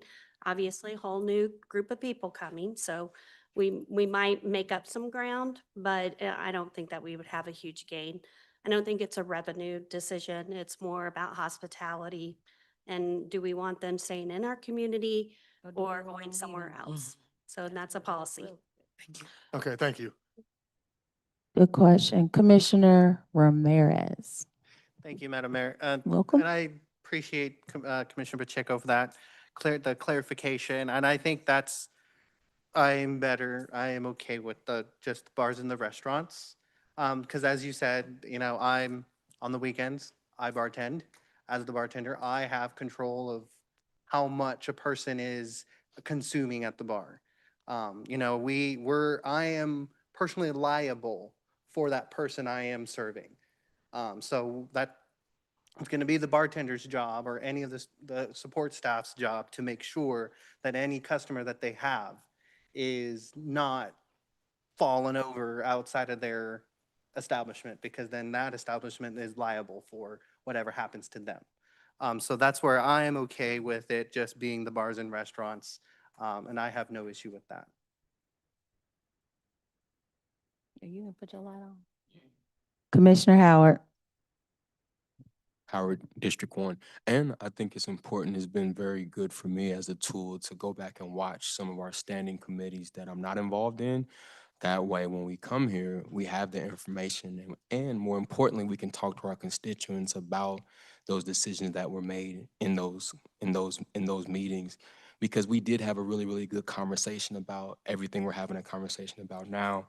And again, just to kind of reiterate some of the points that Commissioner Pacheco had, we were very concerned about 23 hours, right? Considering my district, District 1, right? We understand that. And like you said, short-term rentals, we understood that. But to your point, the revenue was going to go somewhere. And we wanted to make sure that we put parameters in place for our community, because when the World Cup is over, our community will still be here. So I just want to reiterate that to my colleagues, that it's important that we watch those standing committees to kind of connect those dots. So when we do get here in these commissions meetings, we can have a conversation about it, but we already have the data because it's out there in the archive. Are there any other comments? I will say, I had my staff check with businesses. We did talk to some police officers. There was no concern. They didn't think we would be overwhelmed, very well prepared. Businesses just want the option. And that's fair, because if you're gonna do it for bars and restaurants, why wouldn't you do it for our grocers or the Quick Trips or whatever? There was the concern that we would lose, people would go out. So you're not going to stop them from drinking if they want to drink. You're not going to stop them from, because they can buy someone said this and made sense. They're gonna just buy whatever they're gonna buy at the grocery at 9 PM and still drink till 4 AM if that's what they want to do. So, you're not stopping them from doing anything because you don't pass the option for all institution businesses to be able to sell during this 23-hour. The other thing was, most of the businesses are not gonna stay open to 23 hours. That they just want the option. They're not gonna have the manpower, neither will the grocery stores. It won't be worth their time to be open, for that 23-hour, but they do like having the option to be able to do that. Commissioner Pacheco. Thank you, Mayor. And while I do appreciate that, I mean, up until this point, I've not had any, let me say this, I've had a few folks from the bar and restaurant industry say, hey, I'm glad that you guys are pointing in that direction. I've not had anybody from point of sale businesses reach out to me and say, hey, I want that option. So I appreciate that.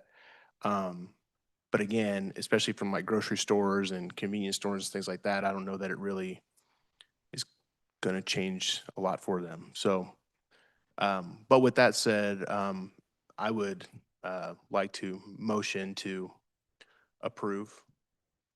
Bynum, second. It's been moved by Commissioner Pacheco and second by Pro Tem Bynum. Roll call, please. Roll call, Bynum. Aye. Hump. Aye. Howard. Aye. Ramirez. Aye. Hill. Aye. Pacheco. Aye. Lopez. No. Stites. Aye. The vote is 7-1. The motion carries. Good job, commissioners. We are now on our administrator's agenda.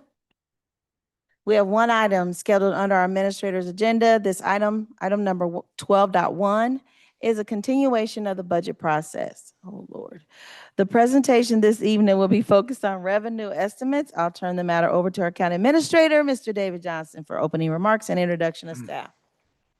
Thank you, Madam Mayor. We're continuing our process in the budget. Today, we're going to be focusing with you, reviewing, having an overview of the revenue that comes into the UG. And to lead us through this discussion, I'm going to pass the microphone to Reggie Lindsay, our budget director, and Mike Grimm, his research manager.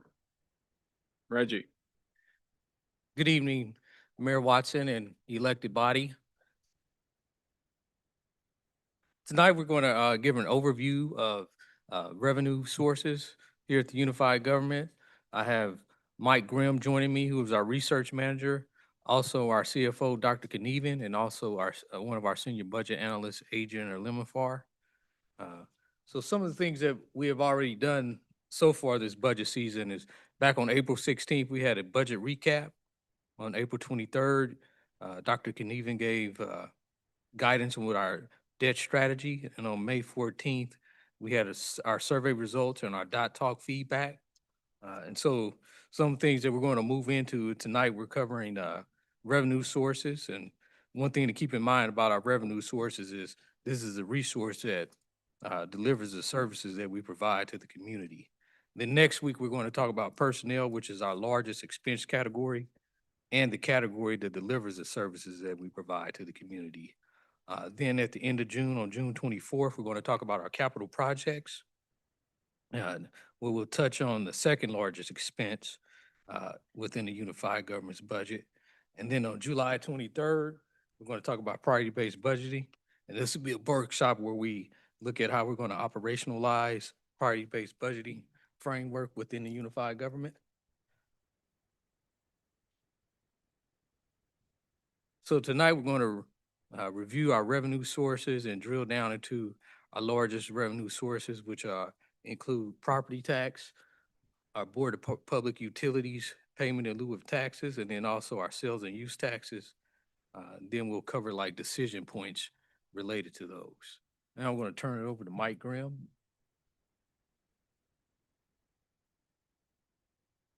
Good evening. Can you hear me? Yeah, good evening, Mayor, Commissioners. Mike Grimm, UG's research manager. So on this slide, we're just going to chat about property taxes on the city side and county side. So on the city side, there are two tax levy funds, the city bond and interest fund and the city general fund. On the county side, we have 8 funds. The general fund, parks and recreation fund, county bond and interest, aging, elections, developmental disabilities, health, and mental health. And in terms of property taxes as a percent of revenue, on the city side, those levy funds account for 28% of the revenues on the city side. And on the county side, the tax levy funds account for, property taxes account for 62% of the revenue. So the county side has requires more support from property taxes than the city side. Looking at the Kansas City, Kansas mill levy, the total mills currently 36.219. 40% of that, or about 14.6 mills, is for the bond and interest. And on the general fund, 60% of the total is from the general fund. That's 21.573 mills. And the chart on the right looks at the mill levies in comparison to the percent that the bond and interest and city general fund make up of the total. And the percentage of city mills dedicated to debt service increased from 38% back in 2016 to today 40%. And then the city general fund has decreased 5 mills, currently makes up 60% of the total mills. And back in 2016, it was 62%. On the county side, total mills currently 35.704. 82% of that is for the county general fund. Bond and interest is 5%. And then 13% for the other county levy funds. Health Department, Parks and Rec, 4%. Aging and elections are both at 2%. And mental health and developmental disabilities make up 1% of the total mill levy. This table is some detail on, it's broken out by the levy funds on the city side and county side. So we're looking at the 2025 property taxes levied, the current mill rate, and then what we have done is applied a 4% increase, and we think that's about what the appraisal increase will be in 2026. And by doing that, applying that, you can see in the last column, the additional revenues we would get, the taxes we would levy at accepting full value, that 4% and keeping the mill levy rate the same. So about 3 million on the city funds, 3.3 million on the county funds, so a total of 6.3 million. And then I'll point out on the bottom, as a percent of the base of fund expenditures, that increase on the city side would be approximately a 1.2% increase in base expenditures, and the 3.3 million for the county, about 2.8% increase. So I'm going to shift gears and talk about the. One moment, please. We have a question. Pro Tem Bynum. Thank you, and we can hold our questions till the end, but I'll probably forget this. This slide says preliminary appraisal, so the appraiser is mostly done with all of the appeals and final findings of assessed appraised value. So preliminary appraisal estimates are that 4% increase to the valuations across the county. And then you're saying that the 4% increased valuation is going to generate 6.3 million across all unified government levy funds, county and city. Correct. And all of the levy funds incorporated on the county side, which has a number of them. That's correct. Okay, thank you. Shifting gears to the BPU, or payment in lieu of taxes. The BPU pilot supports the Kansas City, Kansas General Fund, and it's not viewed as a franchise fee or tax, but rather this payment in lieu of tax to offset collections that we would see in terms of franchise fee or tax if the BPU were a private utility company. And per Kansas statute, the UG is allowed to collect revenues as a percentage of the BPU's gross operating revenue, and that's our pilot payment we receive monthly. So the chart on the bottom left reviews the pilot rate going back to 2024, where all residential classes were at 11.9%. And then in 25, the decision was made to go to 10.9% on residential only, all other classes 11.9. 2026, we dropped that another 1% for residential, and the commission will have, things to talk about if we're looking at dropping that another 1% to 8.9% on the residential side, keeping all other classes at 11.9%. And then we have a goal there we've noted of reducing the pilot on the residential side to 5.9%. And the pie chart on the right just illustrates that on this, for the city general fund, the pilot revenues generate about 37 to 38 million, and that's 20% of that fund's revenues. Mike, can you make sure you speak? Stites, can you hear Mike? Yes, I can. Thank you. Okay, just want to make sure. You good? Keeping with the BPU, the city general fund impact in 2025, the actuals for the pilot were down 1.8 million. Some of those reasons were their energy rate component was down, and that's a rider they put on your bill to cover their cost of fuel to create the energy. Industrial was down. There were some wholesale swings. And of course, the residential pilot was cut 1%. 27 forecast is based on current trends for the most part. There are some adjustments to the ERC through the third quarter 2027, which the BPU provided. And again, we've worked into the 27 forecast a residential rate of 8.9%. And that box on the bottom left just points out 26 is still coming in down on revenues through April. So we've tried to forecast that out through the end of the year. And if it comes in, high 1.9 million at loss, that would represent a 1% decrease to the base 26 budget revenues.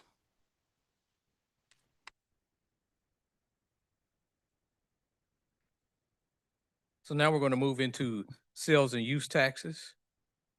Reggie, before you go in there, I just want to ask, this is to the commission board, when you guys decided to reduce the pilot, and the goal is to get to that 5.9,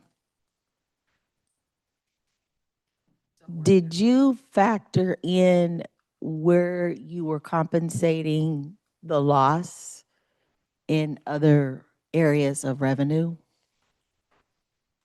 No? So we just said we're going to lower it without knowing how you were going to make that difference up? Because we're already lower 1.8 million.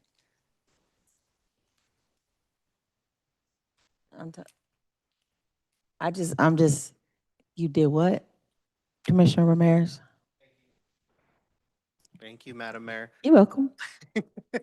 And those who have been here can help me remember. I think the first time we lowered it was that to 10.9, Mm-hmm. and then this year, 9.9. Right. And then we're proposing for 8.9 for next year. But no, when we made those decisions, there was we had no conversation of how we were to recuperate the loss of that revenue by the percentage. We did Was there not. any recommendation from finance? So one of the things that we did do was, we brought reductions, to make up for the 1%. And we made reductions in staff and all Uh, that? It was, That's it how was a you were, multitude of things, but definitely like services ended up being reduced. not, Not staff. not staff? You made it in other, We froze positions. we froze positions, so basically we didn't staff. But we didn't look at diversifying opportunities to bring in revenue instead of decreasing resources. Well, I think the topic did come up of, going out for additional sales tax. I mean, that is definitely something that did surface. Okay, so we're gonna propose to take it down at 8.9 without, can you tell me what the total is gonna be between dropping it over the last 2 years to a third year? How much you're decreasing your revenue in the pilot? Looks like it's about $2.6 million. A total of 2.6 million? Well, going from 2026 original to 2027, if we were to drop it, we'd be cutting $2.6 million out. Okay. What's the overall since we dropped it from 11.9? How much have we lost in revenue since 11.9 till now?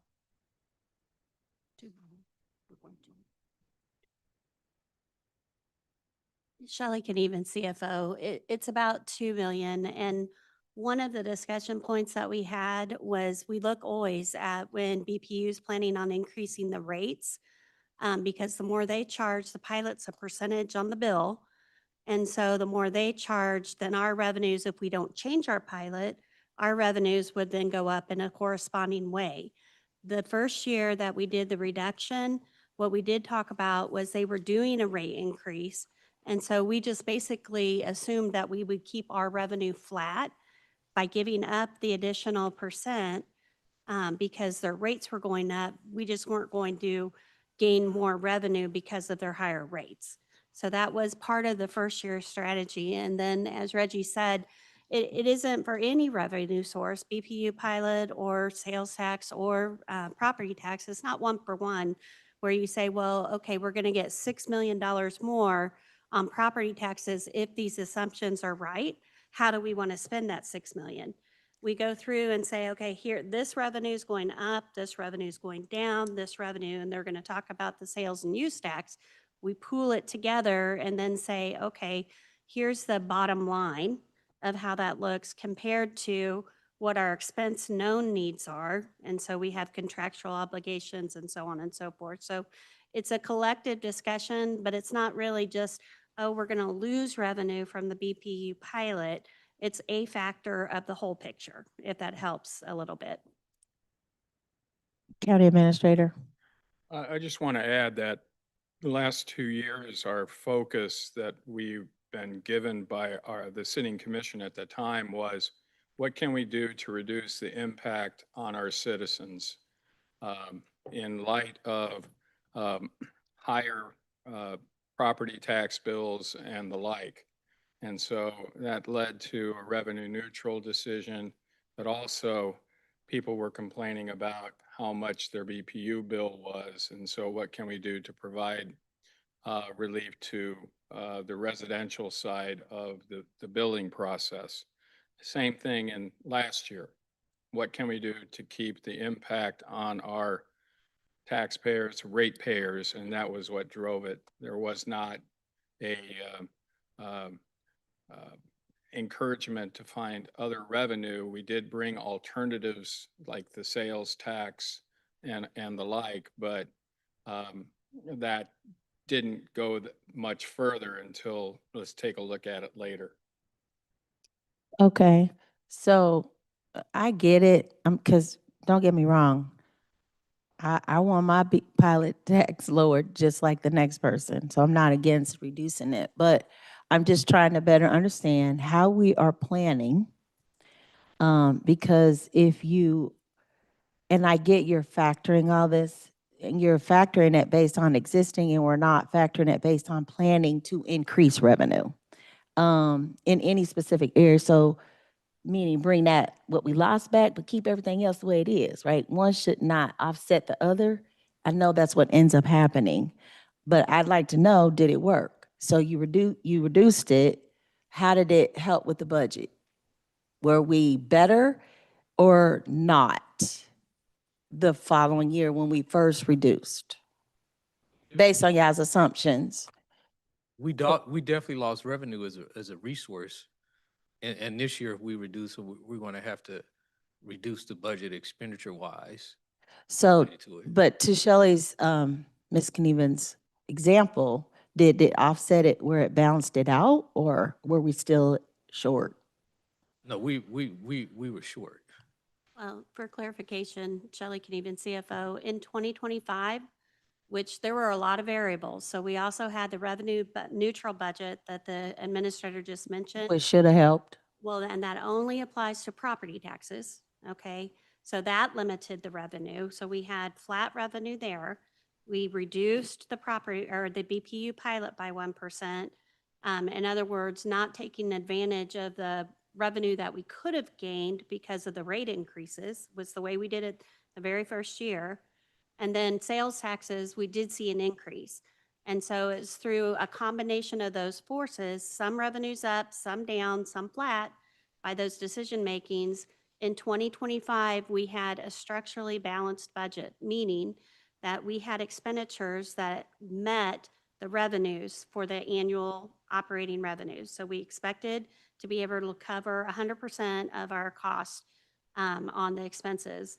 We're close to structurally balanced in the current budget year for 26, but we're not fully there. We had to use a little bit of the fund balance in both the city and the county general fund in order to balance, but that's why there's been other decisions made too, like not just freezing positions, but no longer budgeting positions are not authorized if they're not funded in the budget. They don't exist. They're not available for a department to fill. Whereas in the past, we had been budgeting based on a trend. And so if we hit the trend, great, but if we didn't, then we were overspending our budgets. And so that was causing a compounding problem. So there's a lot of variables that have gone into this, but the bottom line was the budget overall did go up, and the way that it was funded was through the difference. Some revenues went up, some went down. So did it make our budget better or not? I think would be a question maybe for you all to say if you think that we were able to provide the level of service we want to provide. We only have so much money, and so we did X number of services with the money that was available. There were reductions that were made. There was a very detailed list that we brought forward in terms of those reductions so that the commission and the mayor were intimately involved in those discussions. So we did make reductions. We could resurrect that if that'd be helpful. And Mayor, I think your question might be like on the BPU side, were we better? So we look at the chart, we can see 2024 receipts were at 38.4 million. Mm-hmm. And what we're forecasting for 2027 is 35.1 million. So we're losing about $3.3 million Mm-hmm. or to reduce down Okay. of BPU pilot revenue. Of BPU pilot only, yes. Okay. Commissioner Ramirez, I got a few questions here for Commissioner Ramirez. Thank you, Madam Mayor. And I know those of us who have been here will remember we've had lively discussions about the pilot and the disagreement between the language in the it's not ordinance, it's actually charter. In our charter saying percentage of gross revenue from the BPU. Mm. At the time, there was interpretation that should have been the BPU providing that through their revenue, not using the billing system and the light bills, BPU bills to they use that as a pass-through.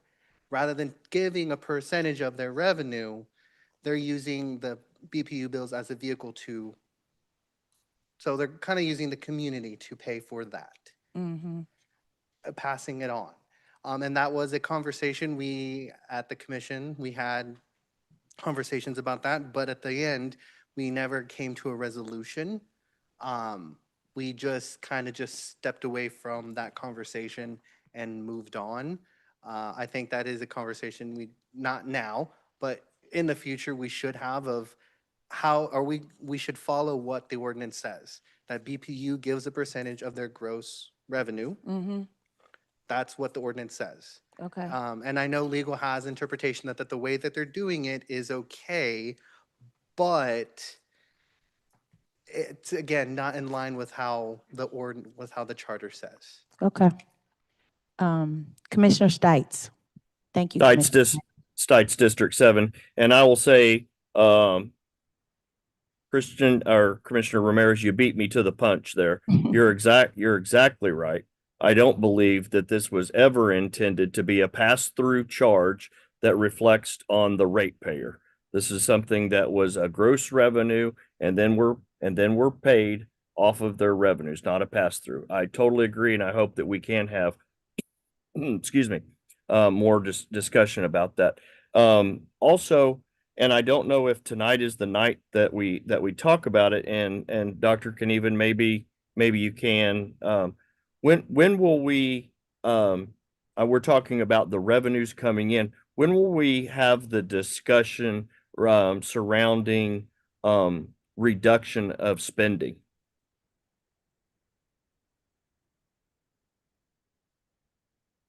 So we have, Commissioner Stites, this is Reginald Lindsay. We have multiple budget workshops planned.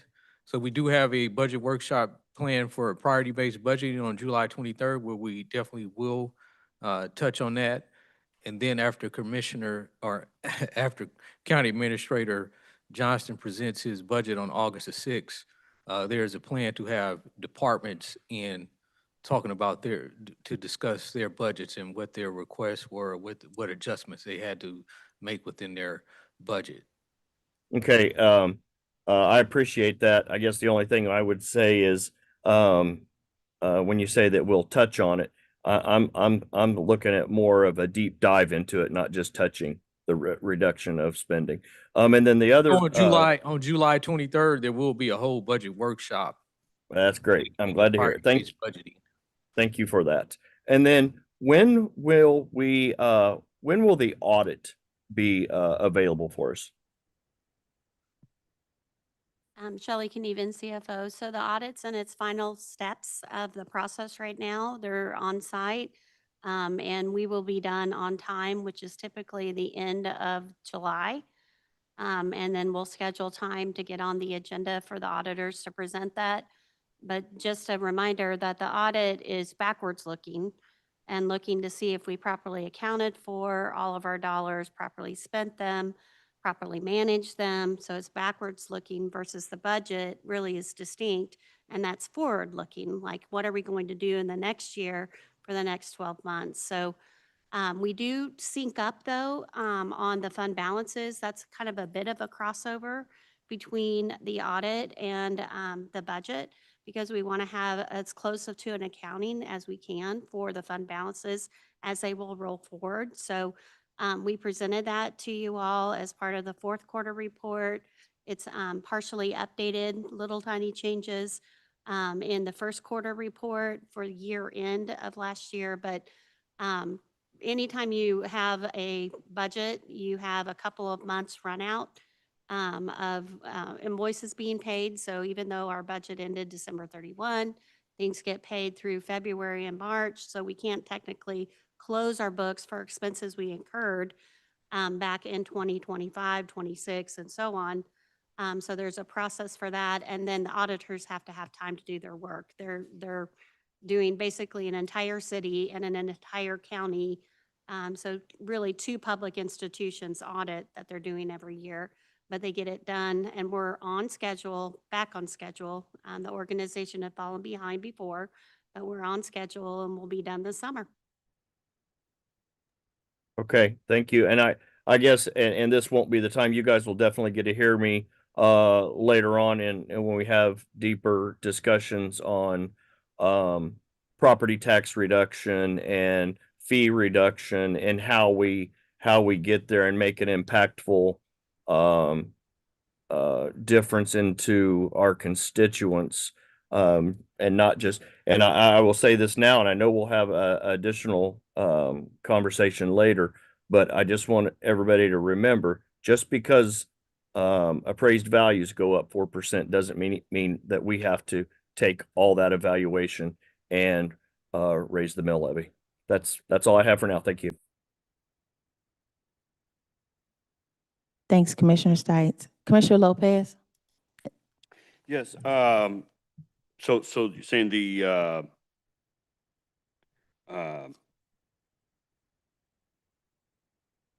audit will be done in July, right? Okay, when will we be able to see a draft? The way that auditors work, they don't share drafts. They share, once they've completed their auditor, then they go through an internal inside their organization quality review. And then they present the final budget, the final audit. It's just a presentation. They're just reporting to you what they found. It's not adopting it. It's not saying yes or no or. Right, I understand. I mean, because last year we was able to get a draft, Same time which frame. we were under, was told, hey, this is ballpark, it's not finalized or anything. But when, can we still get a draft of it, like we did last year? It'll follow the process like last year, but it was the real final one. And it came in July, like it did last year. I think I'm going from memory here. I think we had trouble getting it scheduled, but you did have it in your possession a little bit earlier from when the presentation was made by the auditors. And so, yeah, we'll be on the same timetable, but you definitely have the information you need for doing a budget that looking Right. forward, which is that fund balance. That's a really important part of that picture. So we do have that. And that quarterly report becomes really important because it goes and factors into, it's what Reggie and Mike and Adrian have been looking at in terms of the actual revenue receipts. And that's how they come up with some of these estimates, is they look at what we budgeted, what we projected, what is actually happening, that's the amended number, and then what they're projecting based on their best knowledge and looking at the history. So they definitely have the resources they need to be able to provide you information. Mm-hmm. All right, thank you. Mhm. Okay. Reggie, we're not gonna ask no more questions. We're gonna let you finish the presentation. We'll wait till the end. So current slide, we're covering the Kansas City sales and use tax funds, which there are three of them. The first one being the city general fund. It's the principal operating account for the city of Kansas City, Kansas, and supports general operations such as public safety, municipal court, public works, and general services, and its administrative programs. And then we have the dedicated sales tax, which is a 3/8 sales tax that makes up revenue in this fund, which is about $14 million. It was approved by voters in 2010 and it has been extended through June 30th of 2030. It has a 10-year lifespan and it supports public safety and neighborhood infrastructure. Then our third Kansas City, Kansas Sales and Use Tax Fund is our Emergency Medical Service Fund, which is a 1/4 sales tax, and it contributes revenue to this fund, which also gets revenue from services provided by our emergency medical services provided by the fire department. Looking at the pie charts to the right, we can see that the city general fund sales tax makes up 32% of that fund, which is about $54 million. Next to that is emergency medical services, which is $16 million budget, but the sales tax going into there is about $10 million. And all the funding that in the dedicated sales taxes are from sales tax, which is about $14 million. And then below that, we have sales tax rates by fund to show what the exact rates are. So EMS is a 1/4 cent, dedicated sales tax is 0.375%. Then the city general fund is a 1% tax for a total of about 1.625. Just some interesting facts is the city of Kansas City, Kansas, as far as in Wyandotte County, it has the lowest tax rate compared to Bonner Springs and Edwardsville. Bonner Springs has a 1.75% sales tax, and Edwardsville has a 2% sales tax, as opposed to this Kansas City, Kansas sales taxes, which is 1.625. Also, another city to compare to is city of Kansas City, Missouri, which we are kind of made up the same as. Uh, They have a 3.25% sales tax, which is almost double what we have, and are able to provide a lot more, some more services because they have that amount of sales tax coming in. Next, we have the Wyandotte County sales and use tax, where all of it's going into the county general fund, and revenue received here um, goes to support the sheriff's department, also emergency management, emergency dispatch, also district court, and also district attorney's office. County general fund sales and use tax had receipts of $8 million in 2025. As a percent of the general fund revenues, that's about 10% of it, and it's a 1% rate. County sales tax are distributed based on population and proportion of tangible property tax levies. And looking at the table of examples on the right, we can see Wyandotte County is 24% of the sales tax, at about 25%. City of Kansas City, Kansas is almost 70%, and that's because of the population that we have in the city of Kansas City, Kansas. And Bonner Springs is almost about 4 cents. Edwardsville, around about 3 cents. Lake Rivera, 0.3%.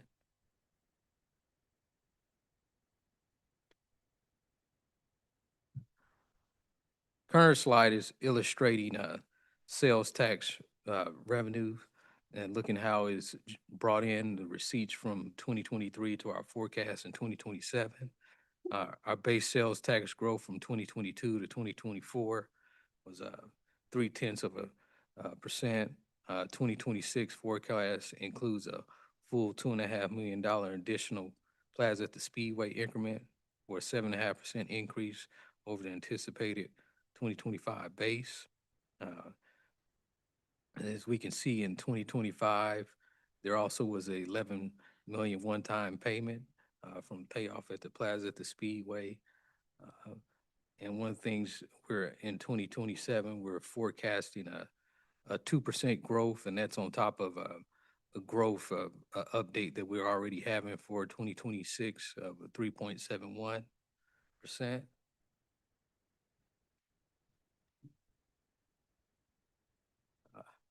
current slide looks at use tax, and use tax are revenues generated from sales tax and goods and services delivered from outside a local physical location or online. So the sales tax is collected at the point of delivery. Example of this is like deliveries from Amazon or UPS.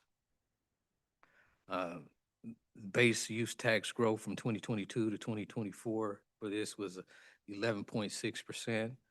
2026 forecast, we're forecast about 2.2% increase over the anticipated 2025 collections. Part of the one-time impacts include large filing of back taxes from different taxing entities.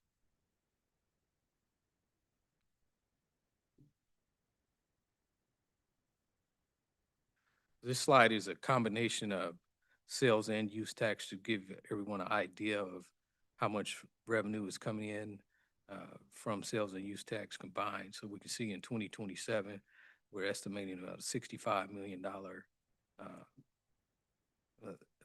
of sales tax revenue coming in. We did have the one-time payoff at the Plaza Speedway in 2025, so that's why we have like $70 million in 2025, and it's at $65 million in 2027, because that was a one-time payment. So now we go into the county general fund. Look at its sales tax. So sales tax revenue generated from sales of goods and services at the point of sale. That's what the sales tax is for the county. The base sales tax growth from 2022 to 2024 was a negative 1.34%. 2024's forecast includes a $270,000 additional plaza at the Speedway increment for a 5.7% increase over the anticipated 2025 base. And we can see the 25 base, we had almost $1.5 million come in. And we can see in 2027, our forecast is base revenues of $6 million.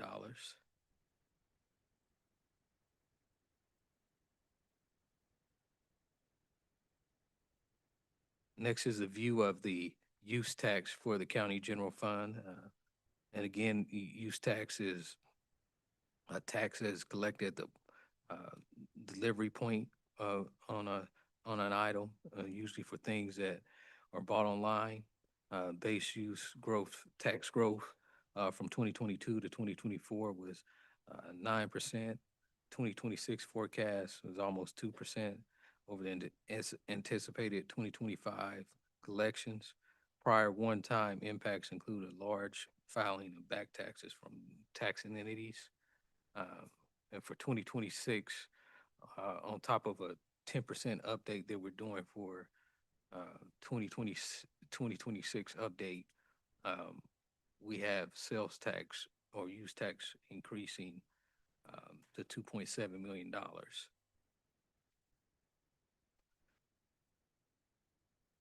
And this slide again provides a glimpse of sales and use tax projections together for the county. We can see in 2027, we're forecasting a $10.3 million revenues to come in for that.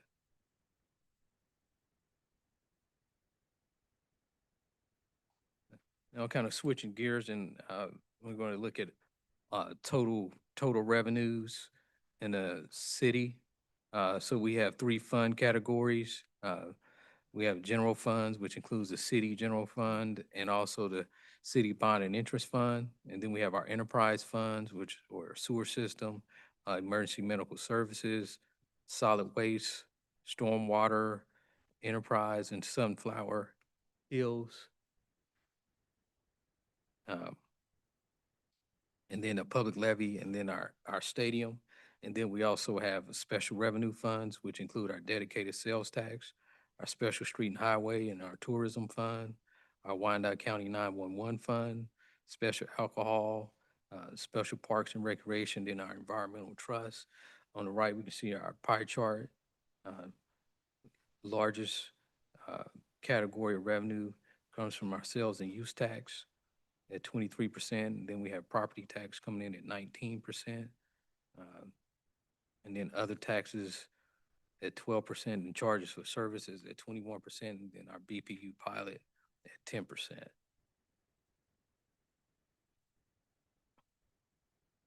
Current slide gives a view of our 2026 county revenue. We can see we have 4 different fund categories that include our general funds, also our other tax levy funds, which includes park and recreation, the health department, aging, elections, mental health, development disabilities. And then there's one enterprise fund on the county side being the court trustee. Special revenue funds include register of deeds, tech fund, jail commissary, the clerk's tech fund, and then the treasury's tech fund. And as we can see on the county side, the largest source of revenue includes our property tax.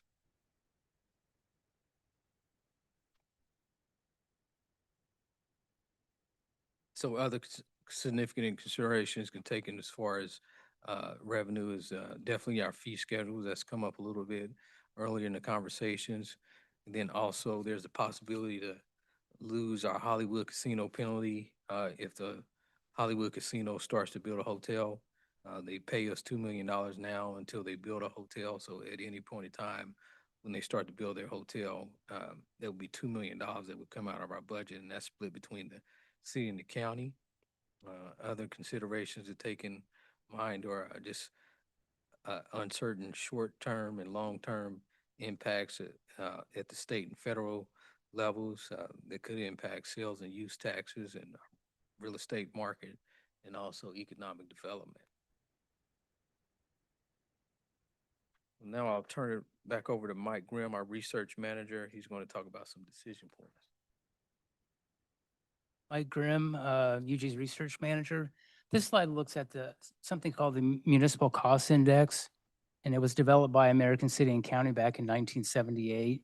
And it shows the effects of inflation, costs of providing municipal services. It's a blended index of more well-known indexes, the CPI, the Producer Price Index, Construction Cost Index.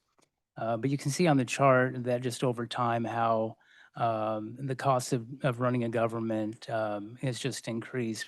In the 15 years, 2006 to 2020, it was a 25% increase, and that's an annual increase of 2%. And in the last 5 years, that 15%, but that's actually 4% annually. So the cost of running a government and providing those services are increasing. I'm going to shift gears and talk about the revenue neutral rate. So on the county side,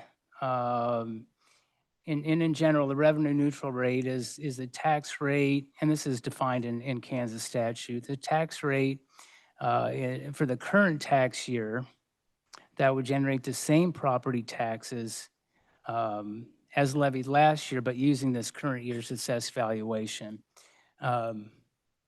So what does this mean? It means we will have to reduce the mill levy if we were going revenue neutral.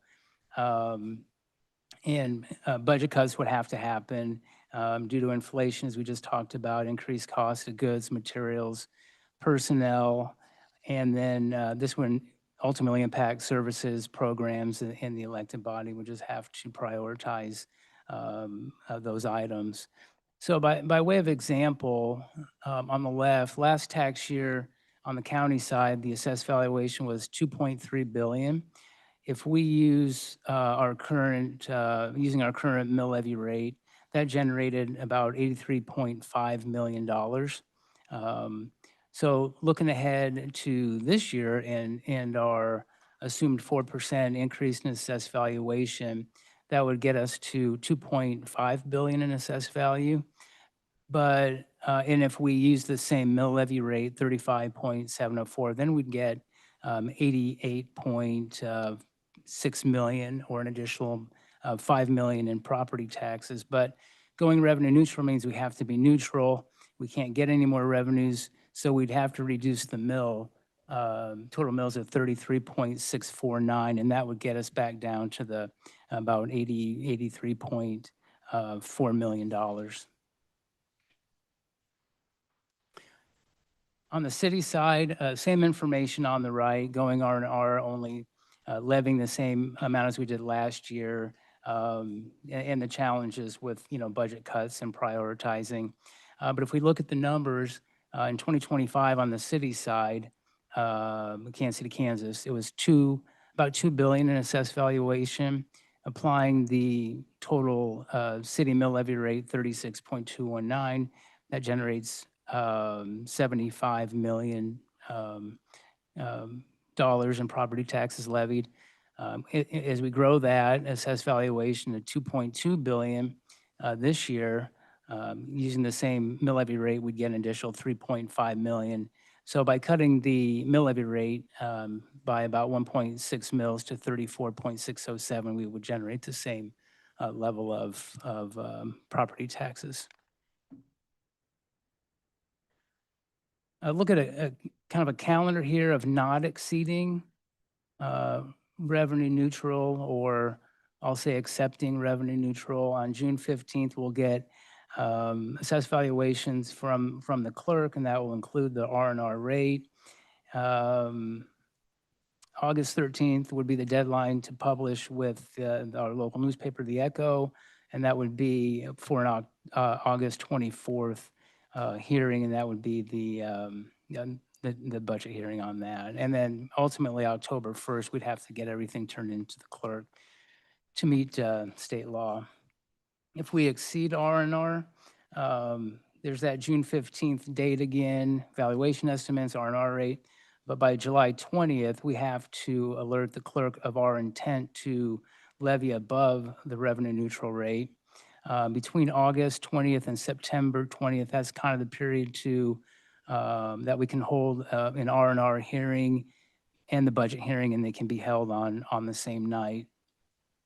August 20th through October 1st, that's when we're going to pass that resolution to exceed R&R, get a roll call, and then we formally adopt the budget sometime during that period. And then August 30th through October 1st, the governing body during that time would certify the budgets to the clerk with that deadline of October 1st. Just real quickly, kind of staying with the revenue neutral theme. This is the same slide mostly that we saw on slide 8. We see that 6.3 million that we generate if we accept all the growth. But on this one, we work in that municipal cost index of about a 4.5% increased cost of doing business. And ultimately, what we want to point out is even if you think about revenue neutral, if we want to just cover those costs of doing business and expenses going up, we would still apply a mill of about 0.35. So ultimately, if we went revenue neutral, that would reduce the mills 2.77 on the city and county side total. So that 6.3 million that you see there for the combined city and county, that would just be gone. So.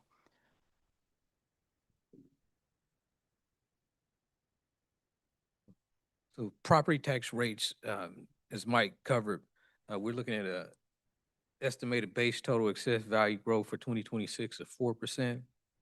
Estimated 2026 impact of assessed value growth on final revenues for Kansas City, Kansas is 3 million. For Wyandotte County is 3.3 million. If we're looking at each percent of growth is worth about $750,000 in the city of Kansas City, Kansas, and in Wyandotte County, 1% growth is we're looking at about $825,000 of value. Levy fund growth targets can be set independently.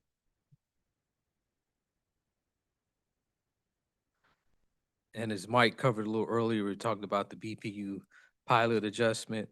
Estimated annual impact of a 1% residential pilot reduction is about $1 million to the city general fund. Also, we're citizens, they do qualify for the senior citizen utility rebate that was passed in June of 2024. That impact on the city general fund is $194,000 that we're estimating. That would be the cost for 2026, and definitely if it's $194,000 in 2026, it's probably going to be the same in 2027 or a little bit more. And so talking about new revenue growth, I might let Dr. Knieven talk about the new revenue growth that we experiencing. Shelley Knieven, CFO. So there are two resolutions that are in place that was passed by the commission last year, was the first year that we brought forward the calculations. And the first of the resolutions takes a look at what our new revenue growth will be related to economic development deals, plans, TIFs, whatever, that are ending. So we're going to have newly realized revenue because the incentive has come to an end. We're in the process of calculating that, and we'll bring that forward here in the coming few weeks. And the idea of the commission resolution was to commit either 50% of the new realized revenue growth to property tax relief or debt relief. And that will be part of the county administrator's recommended budget, how he recommends we address that. The other 50% would go into the normal revenue projections. Then we're also going to be bringing forward, and there's a second resolution. It's actually not quite on here. I don't know if it's another slide, but there's a second resolution that says, let's look at the actual new construction-related increase in assessed value. So it's new, true new growth, nothing to do with economic incentives, not the newly realized revenue, but we had something new that was built, so we had new construction. I'll get that number of assessed value from the assessor on June 15th. And then there's a resolution that says that we look at that total amount, we'll report the total amount to you all, and 10% of that amount could be dedicated towards, or 100%, but the idea of the resolution was just look at the 10% at least to look at property tax or debt relief. So we'll bring those calculated numbers forward to you. I plan to do that once we have those June 15th numbers, and we'll have both of them to give that information to you. And then, as I said, the county administrator will make a recommendation that ultimately you all will make the final determination on. You want me to talk about the new revenue sources? Oh, it seemed like there's a slide missing. So there's one more slide. Yeah, so there's one more slide that for some reason not coming up, but it talks about the new revenue ideas, and we have 3 new revenue ideas. One is an additional dedicated sales tax. And during our community survey presentation, there was mixed reviews on a on the community survey about an additional dedicated sales tax. But just to get an idea, of, we did have additional dedicated sales tax at 3/8 of a cent, it'd be like $14 million. Or if we had it at 1/4%, it'd be like a $9.9 million additional fund to on the city side. On the county side, we would have to get the state would have to sign off on us to be able to pass an additional sales tax on the county side. And then another idea we had was a franchise tax fee on non-residential solid waste collection. And what we feel here is that it would be able to help address equity concern on charges in the solid waste fund supported by only residential fees. And we also feel that additional resources to support illegal dumping could be addressed here. Also beautification efforts. And then also we do pay for some of our municipal waste charges out of our city and county general fund. So we think that that could be addressed with that. And then Shelley, I'll let you talk about the motor vehicle fee adjustment. Sure. So Senate Bill 404 allows counties to increase the fees that are charged for DMV for the Department of Motor Vehicles to be able to operate that program hopefully a little bit better. And they currently allow us to do a per transaction fee of $5 per transaction. And that if the commission approved it, we can increase that to $10 per transaction. And so that would be one of the things we're taking a look at. We'll be bringing forward to the AHS committee review of our DMV processes and current operations and some improvements that we have planned. And that would be a good opportunity to talk about how we'd recommend this funding be used. The projections are that it would raise about $1 million more if we were to implement the fee at just $1 more and up to $1.6 million more if we were to do the full $10. So we'll be bringing forward that information to you all to consider. But we will also be making recommendations based on that operational assessment of how those funds could be used. They are restricted. They have to be used for the DMV operation. As you all know, we do a couple 100,000 transactions a year. I know you all receive complaints from time to time, but I keep that in the context of a couple 100,000 transactions per year.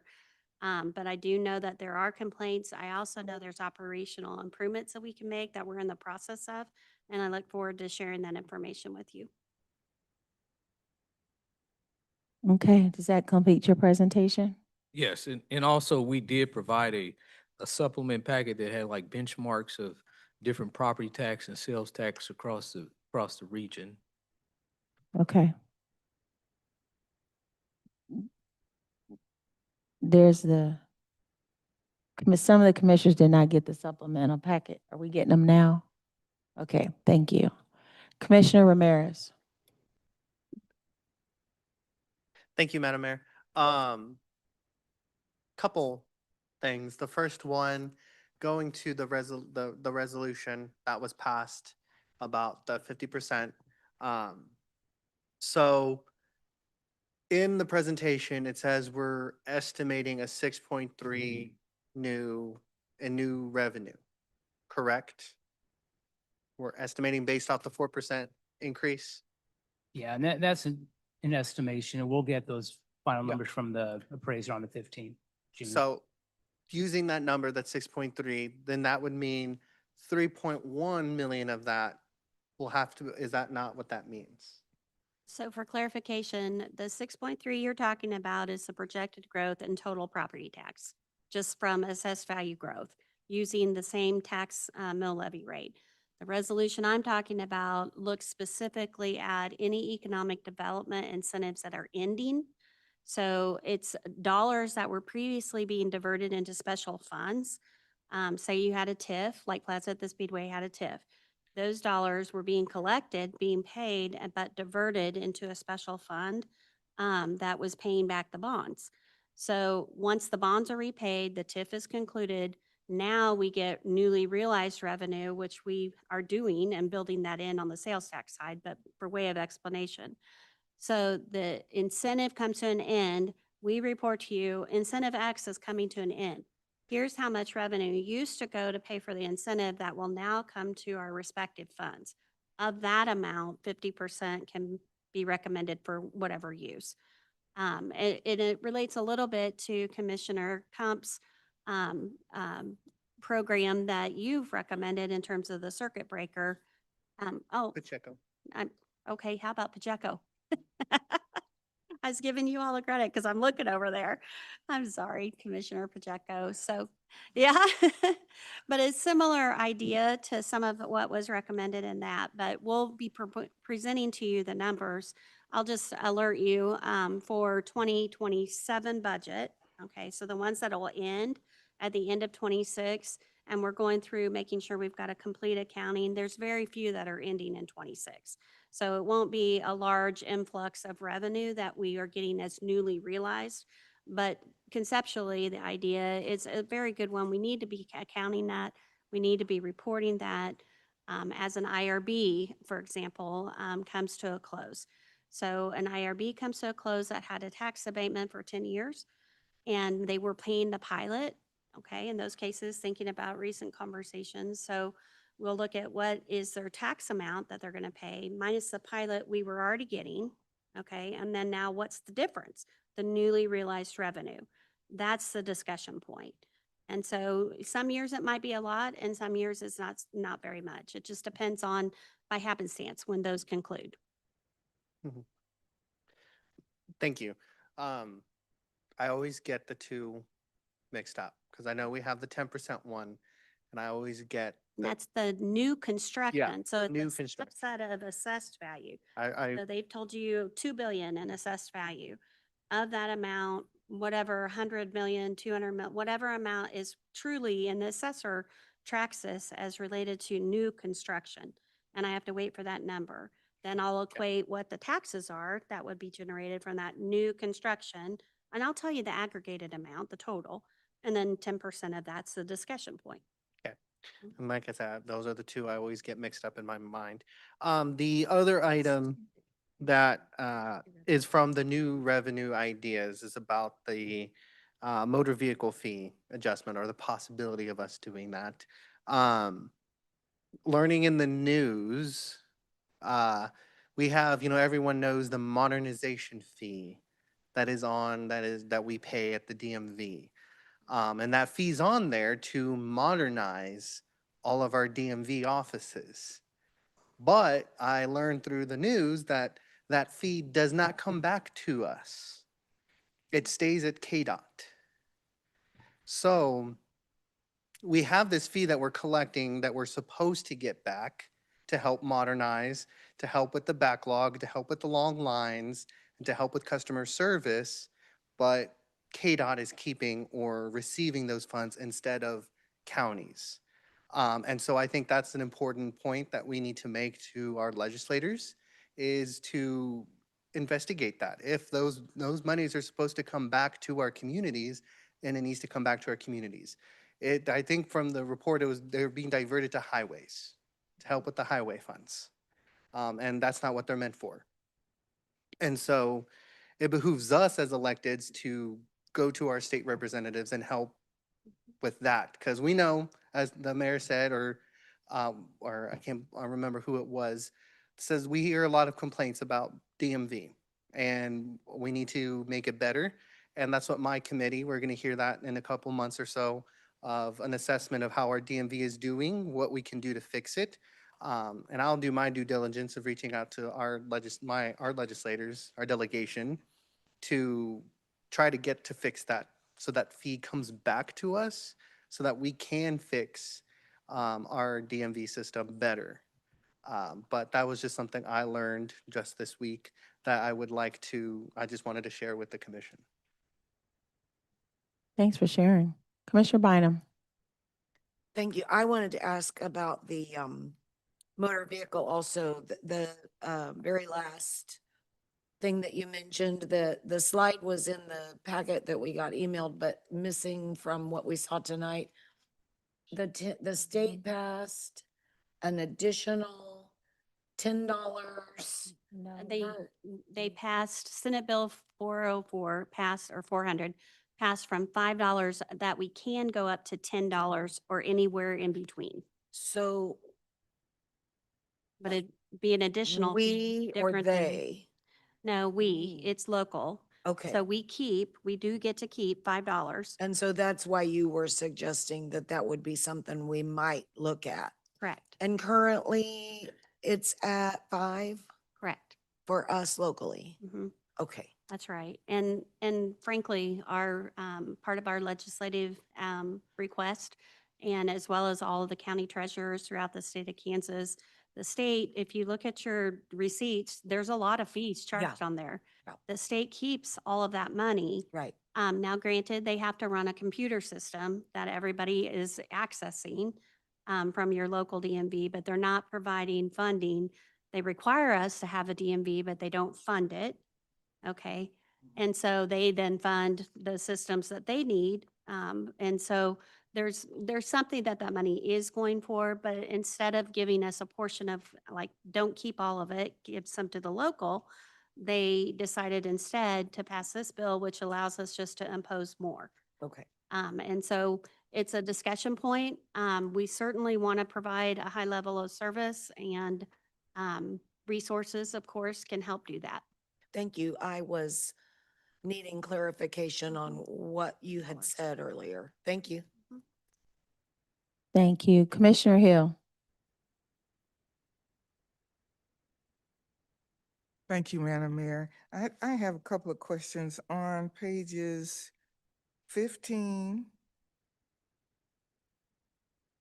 16, 17, 18, and 19, and 20.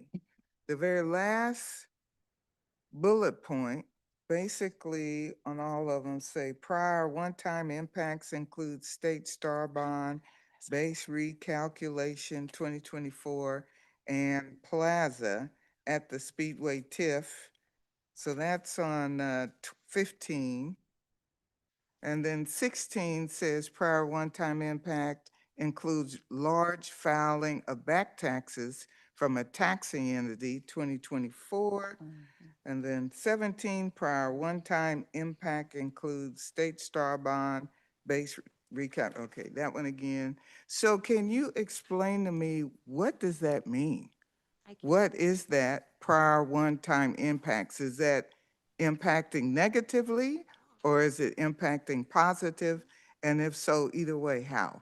Absolutely. So it actually is very specific to Plaza at the Speedway had a TIF, a tax increment financing district. We repaid those bonds, so we were capturing some of the sales tax. We repaid those bonds in '23, but the TIF district was still in place. So we were, when you have a district like that in place, those dollars that are collected go into a special restricted fund. So we were collecting those. And then through the discussions, because that plaza at the Speedway, that's where Walmart, where Sam's Club, all of that is out at Legends. That was included in the American Royal Star Bonds District, okay? So what they did is the state had to recalculate the base. So thinking about how star bonds are done, you get to keep everything you were getting as a taxing entity before the new districts put in place. So here we had different kinds of tools overlapping. You had a TIF coming to an end, so we were keeping collecting until we had finality what was going to happen with the star bonds. Now the state comes in and resets that base. So we had two benefits that happened from doing this. So the first benefit was there was that one-time gain. The bonds are paid off, but we're still collecting those revenues, okay, as part of the old TIF plan. That is the money that we received it in 25. That is the money that we use for state and parallel to repay them across the city. So that was money, it was one-time money, because then that additional, so when the base was set here, it got reset to here. Now we get those additional new revenues. That is an example last year of a newly realized revenue that was built into our budget, okay? And that's why you saw some growth in sales tax that occurred in the prior year, because now there was previously diverted money that is now reset, and it's not going to that TIF, it now comes to the taxing districts. So we get the ongoing benefit from that. And then the base has been reset, so then the incremental above that is now pledged to fund the American Royal Star Bonds. So there was a benefit of the base was increased, meaning we got a lot of the revenue previously pledged to the TIF is now flowing to the taxing districts. Not all of it, because there's still an increment that goes off to American Royals bonds. It's a bond repayment source. Plus, we had that one-time gain during the interim of why these things were ending and a new one was beginning. We were collecting and we were able to utilize those funds per direction of the commission. And so we did it, mostly it was for those two roadways. Does that help? Thank you. That does help for the ones that mention the state star bond base. But the other two just says prior one-time impacts includes a large filing of back taxes from a taxing entity. And that What was- about those two? Yeah, that was on the use tax side, which is still sales tax. It's just sales tax is when you go into the store and pay use tax, you order something online and you pay the sales tax that way. The state, as I recall, the state had an error that they had to correct, and they had reported or misallocated the money back to us. And so there was a one-time large correction. So it was to our benefit. We were entitled to receive those funds. We then did receive those funds, and they're built into all the numbers that have been reported to you in actuals and projections. Thank you. Thank you. Commissioner Comp. Thank you, Mayor. Come to at large. Can we go to page 27 on the presentation, please? I just have a procedural question I want to clarify.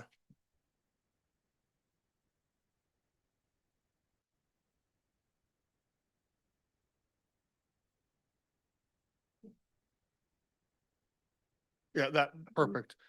So I just want to make sure I'm reading this right.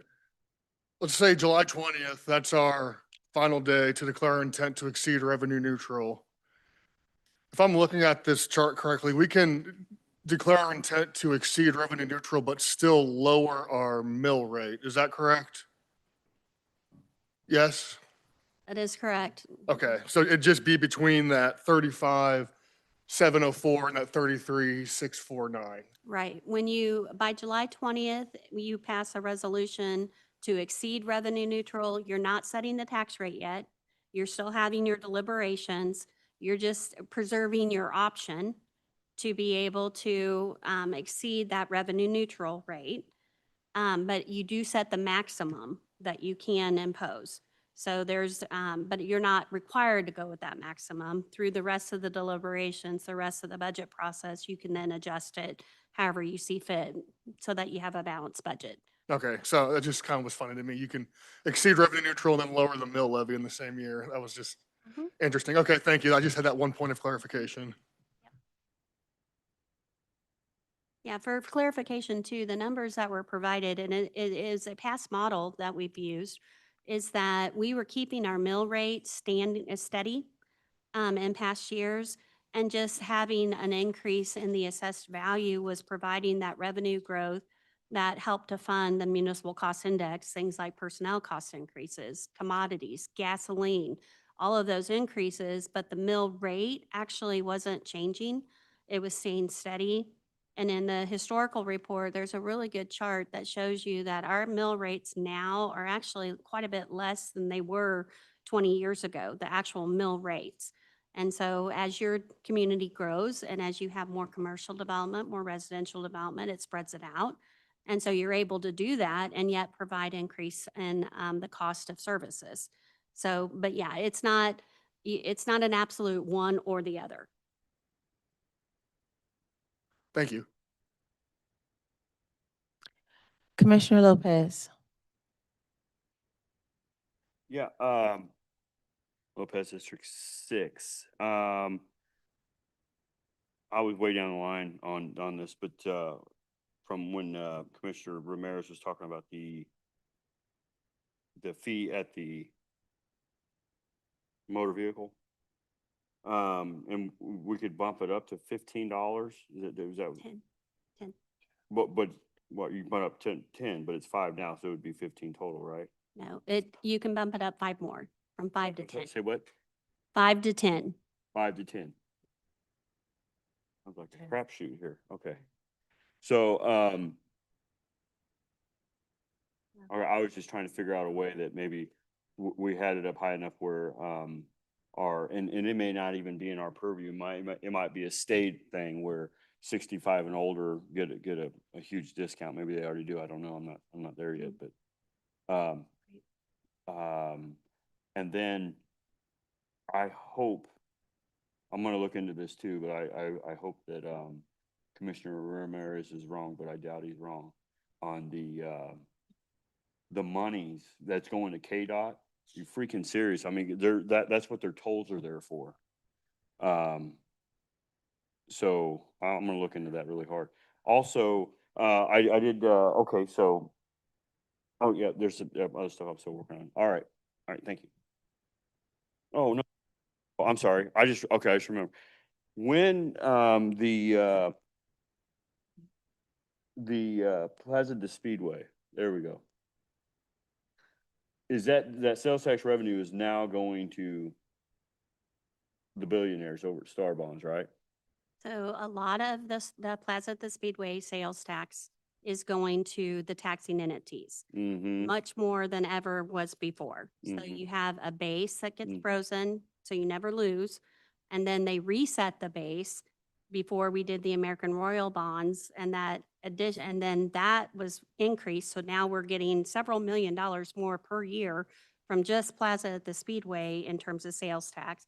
And then an increment, which will grow over time. It starts out relatively small, but over time, it'll grow. And that is going to the American Royal project to repay those bonds. Right. So now we're losing money there, or we're getting more money since the American Royal came in. Well, the American Royal is under construction, so it's not up and open yet. But based on the revenue projections, and we do our independent study, we show that there's going to be an influx of revenue that's generated because of all the visitors that are going to come. And then we take a really conservative look and say, okay, that's what we think we're going to get. But then when the underwriters actually sell those bonds, Right. they look at like 60% of that. Right, I get that. And I understand that there's more visitors come in, but guess what? They spend more money. That's more sales tax revenue, but we still don't get it because it goes to pay off the bonds. Mm. So we don't get it, but we get to look at it and wave at it from the window. That's beautiful. Okay, thank you. Commissioner Pacheco. Thank you, Mayor. I appreciate that comment from Commissioner Lopez. The only thing I would say is you'd have nothing to wave at then. I mean, there'd be nothing you'd make anything on then. So, we can talk about that at a later time, but What I would like to do is walk through my logic, and this is once again, I don't know, Commissioner Kump must have been in my dreams last night or something. I do.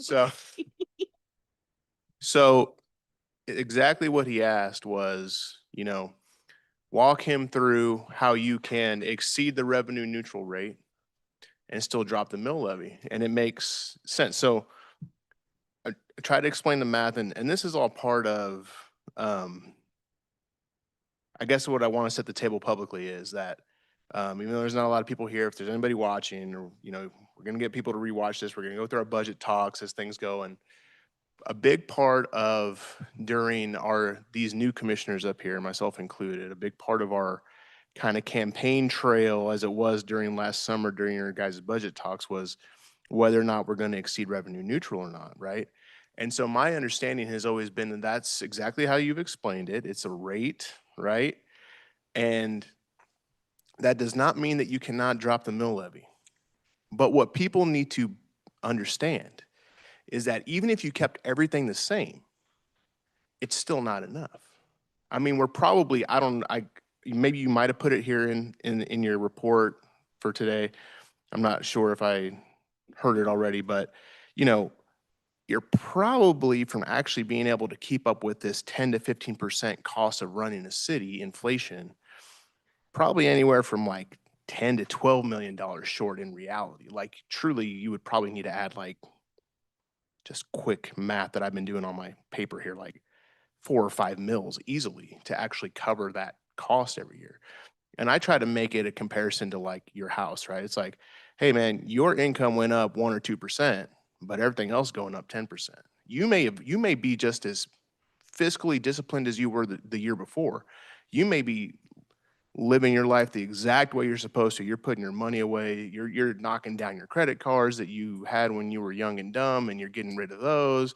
And you're not overspending. You're not going out to eat. But everything that you are having to spend money on is going up, and it doesn't matter what you're doing with your budget. That is the basic underlying premise that I think our community needs to understand, is that the cost of running a city and a county is going to go up much more than we can probably feasibly bring in revenue every single year. Even if we get new stadiums and do all these things, right? Development is great, but the ability to get the amount of revenue needed to keep up with the cost of running a city just by doing everything the exact same is very difficult to do.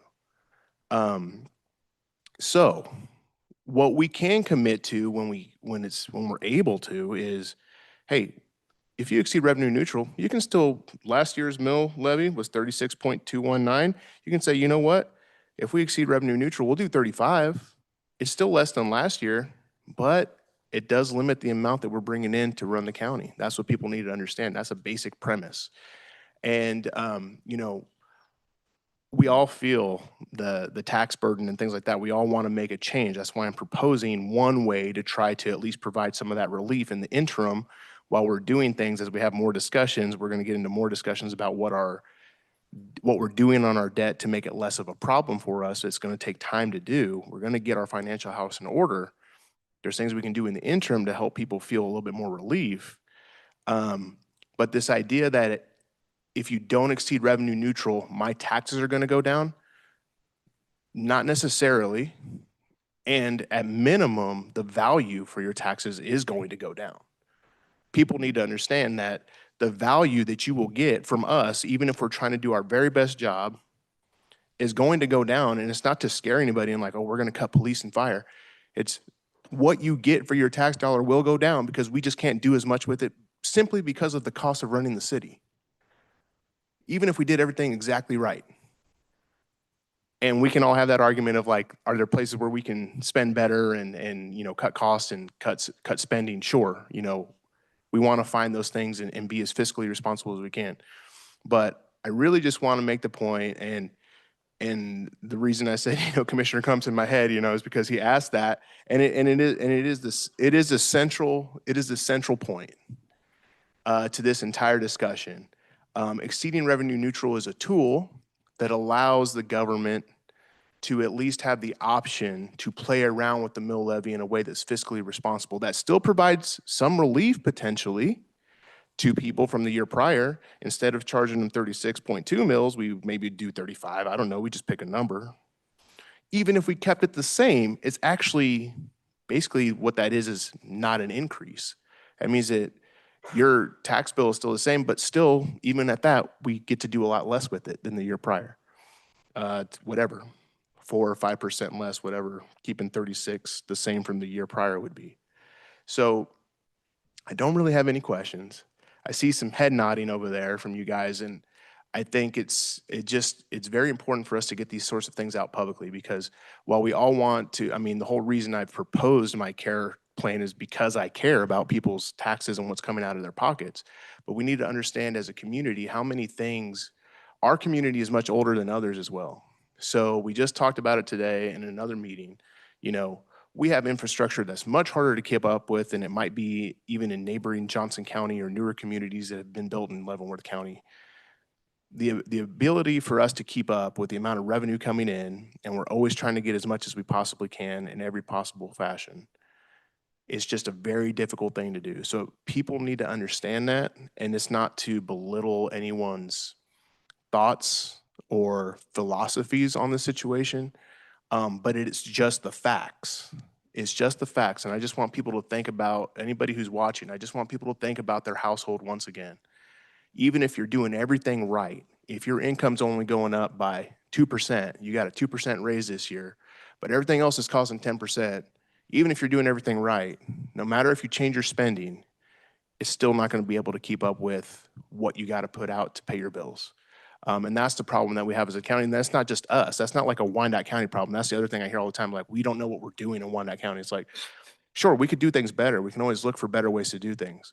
However, this is a nationwide problem. The cost index that we talked about, that's one we get from the entire country. So we're not just basing ourselves on just what Wyandotte County is doing. This is something that the entire country has to deal with. And one could argue that we actually do it in a little bit better fashion, and maybe a much better fashion than a lot of other places. When we talk about, you know, that our mill levy has actually decreased significantly, but the cost of doing things has gone up much more. So the offset is what really matters. And as we move forward in these discussions, I just want the public to understand that I think this entire commission, I think the mayor has every desire to provide as much relief to your pocketbooks as possible, because there are pocketbooks too. We're citizens too. But in order to deliver the services for you that rightfully we all demand to do a great job, it takes money. And the argument of just cut, it does not pass. It does not make logical sense. You can't without it absolutely decreasing the type of service and value of service that you get. So thank you again for Commissioner Kump spurring my soapbox there. I appreciate it. Yes, that was a big soapbox. But an important one. And I saw you nodding your head over there. So I was nodding, yes, yes, you're right, Commissioner. Which you are. Pro Tem Bynum. Mayor, thank you. Couple of questions for later. For mayor and staff and administrator, I know tonight we're looking at revenues, but when we start looking at expenditures, 2 requests, could we look at maybe our top 5 line items that we already know 100% planning for 27 are going to be higher? Like, we already know health insurance, whatever they are. I think it would be really interesting for us to better understand, to Commissioner Pacheco's point, where the majority of the increases will occur. And it's not difficult for us all to understand whether we're buying a car, tagging a car, going to the grocery store, paving a road, whatever it is that we're spending money on. it's never going to be cheaper than it is today. To that point, could we see, please, the impact so far to date this year of the almost doubling of fuel, what that's having on our budgets? I don't think that in summer of 25, we were planning on fuel at 4 and 5 and so if we could, I'd like to know, what is that doing to our current budgets when we do get into the expenditure conversation? Thank you. Great question, Pro Tem. Any other comments? Well, thank you so much. I will add, I asked this question. Reg, have you guys ever done a budget of what it just actually costs to run the city? Not based on what revenue you've received, but this is what it costs. We need X amount in this department, X amount in that department, whether it's staff, resources, to, to do services. Have you ever presented a budget in that manner? So, I mean, we feel that's. Because you guys do present a budget and Yes. and I feel like it's based on what you think you're gonna get and not really based on what it actually costs you to run the city. So I mean, every year we definitely have, I mean, even like years where we have increases like from the mill levy or so, or just from assessed values, we're still cutting the budget every Right, year. you cut it every year because but that's because you go tell your departments, listen, you gotta come in at this amount, So last, right? It's not based on, what is your wish list? You know what I mean? Not your wish list, but what does it just actually cost you to run it? Because we're asking them to cut, right? Because we don't get the revenue we expect. I would really be interested to know, and I think the community needs to know, what it actually costs to run the city efficiently. so last year during our personnel budget workshop, and that's what we have coming up next Thursday. County Administrator Johnson, he did have us prepare a scenario for the city general and the county general fund where we didn't have to reduce the budget. And for instance, like the city general fund at that point in time, it had a 21% increase that was needed from like the mill levy. Mm-hmm. And then the county needed like a 17% increase from the mill levy.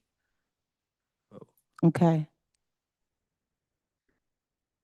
Can we And replicate we some definitely, of? we definitely planned on bringing that next Let's week. We're replicate that working on because that I right think now. that would be good for me. I'm a new commissioner. But I don't think people really understand, and I don't even know to what magnitude we have had to cut to bring services, number one. But number two, how do we plan to meet what's needed for that to actually run the city the way it needs to be run? You know what I'm saying? Like, how are we setting goals? How are we trying to be creative? And are we, exactly. I would really like you guys to give us something like that. Because I would be very much interested to see how much we are actually cutting. So that, because right now residents believe we're spending too much, right? That's all we heard on the campaign trail, correct? Commissioner Pacheco, Commissioner Howard, Commissioner Kump, that's all we heard was that we're spending too much. We don't have a budget problem, we have a spending problem. So I'd really like to know. Okay, Commissioner Ramirez.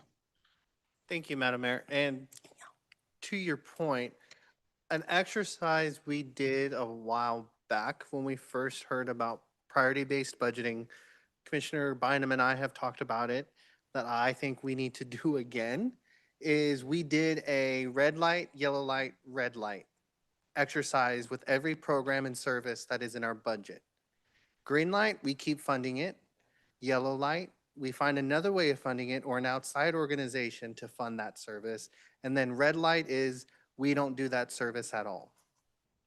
It was a very enlightening, but also very helpful exercise that we did when we first had the discussion on PBB. And we just nothing ever came of that. And I think to help with this discussion that we're having, let's do that some type of exercise where commissioners are in groups and we work together, we work with staff, we go through different portions of the budget on programs and services of what we think should we continue funding, find other sources of funding or other people to do, or we just don't do. You know, this earlier tonight, we're eventually going to be saying goodbye to David Warm.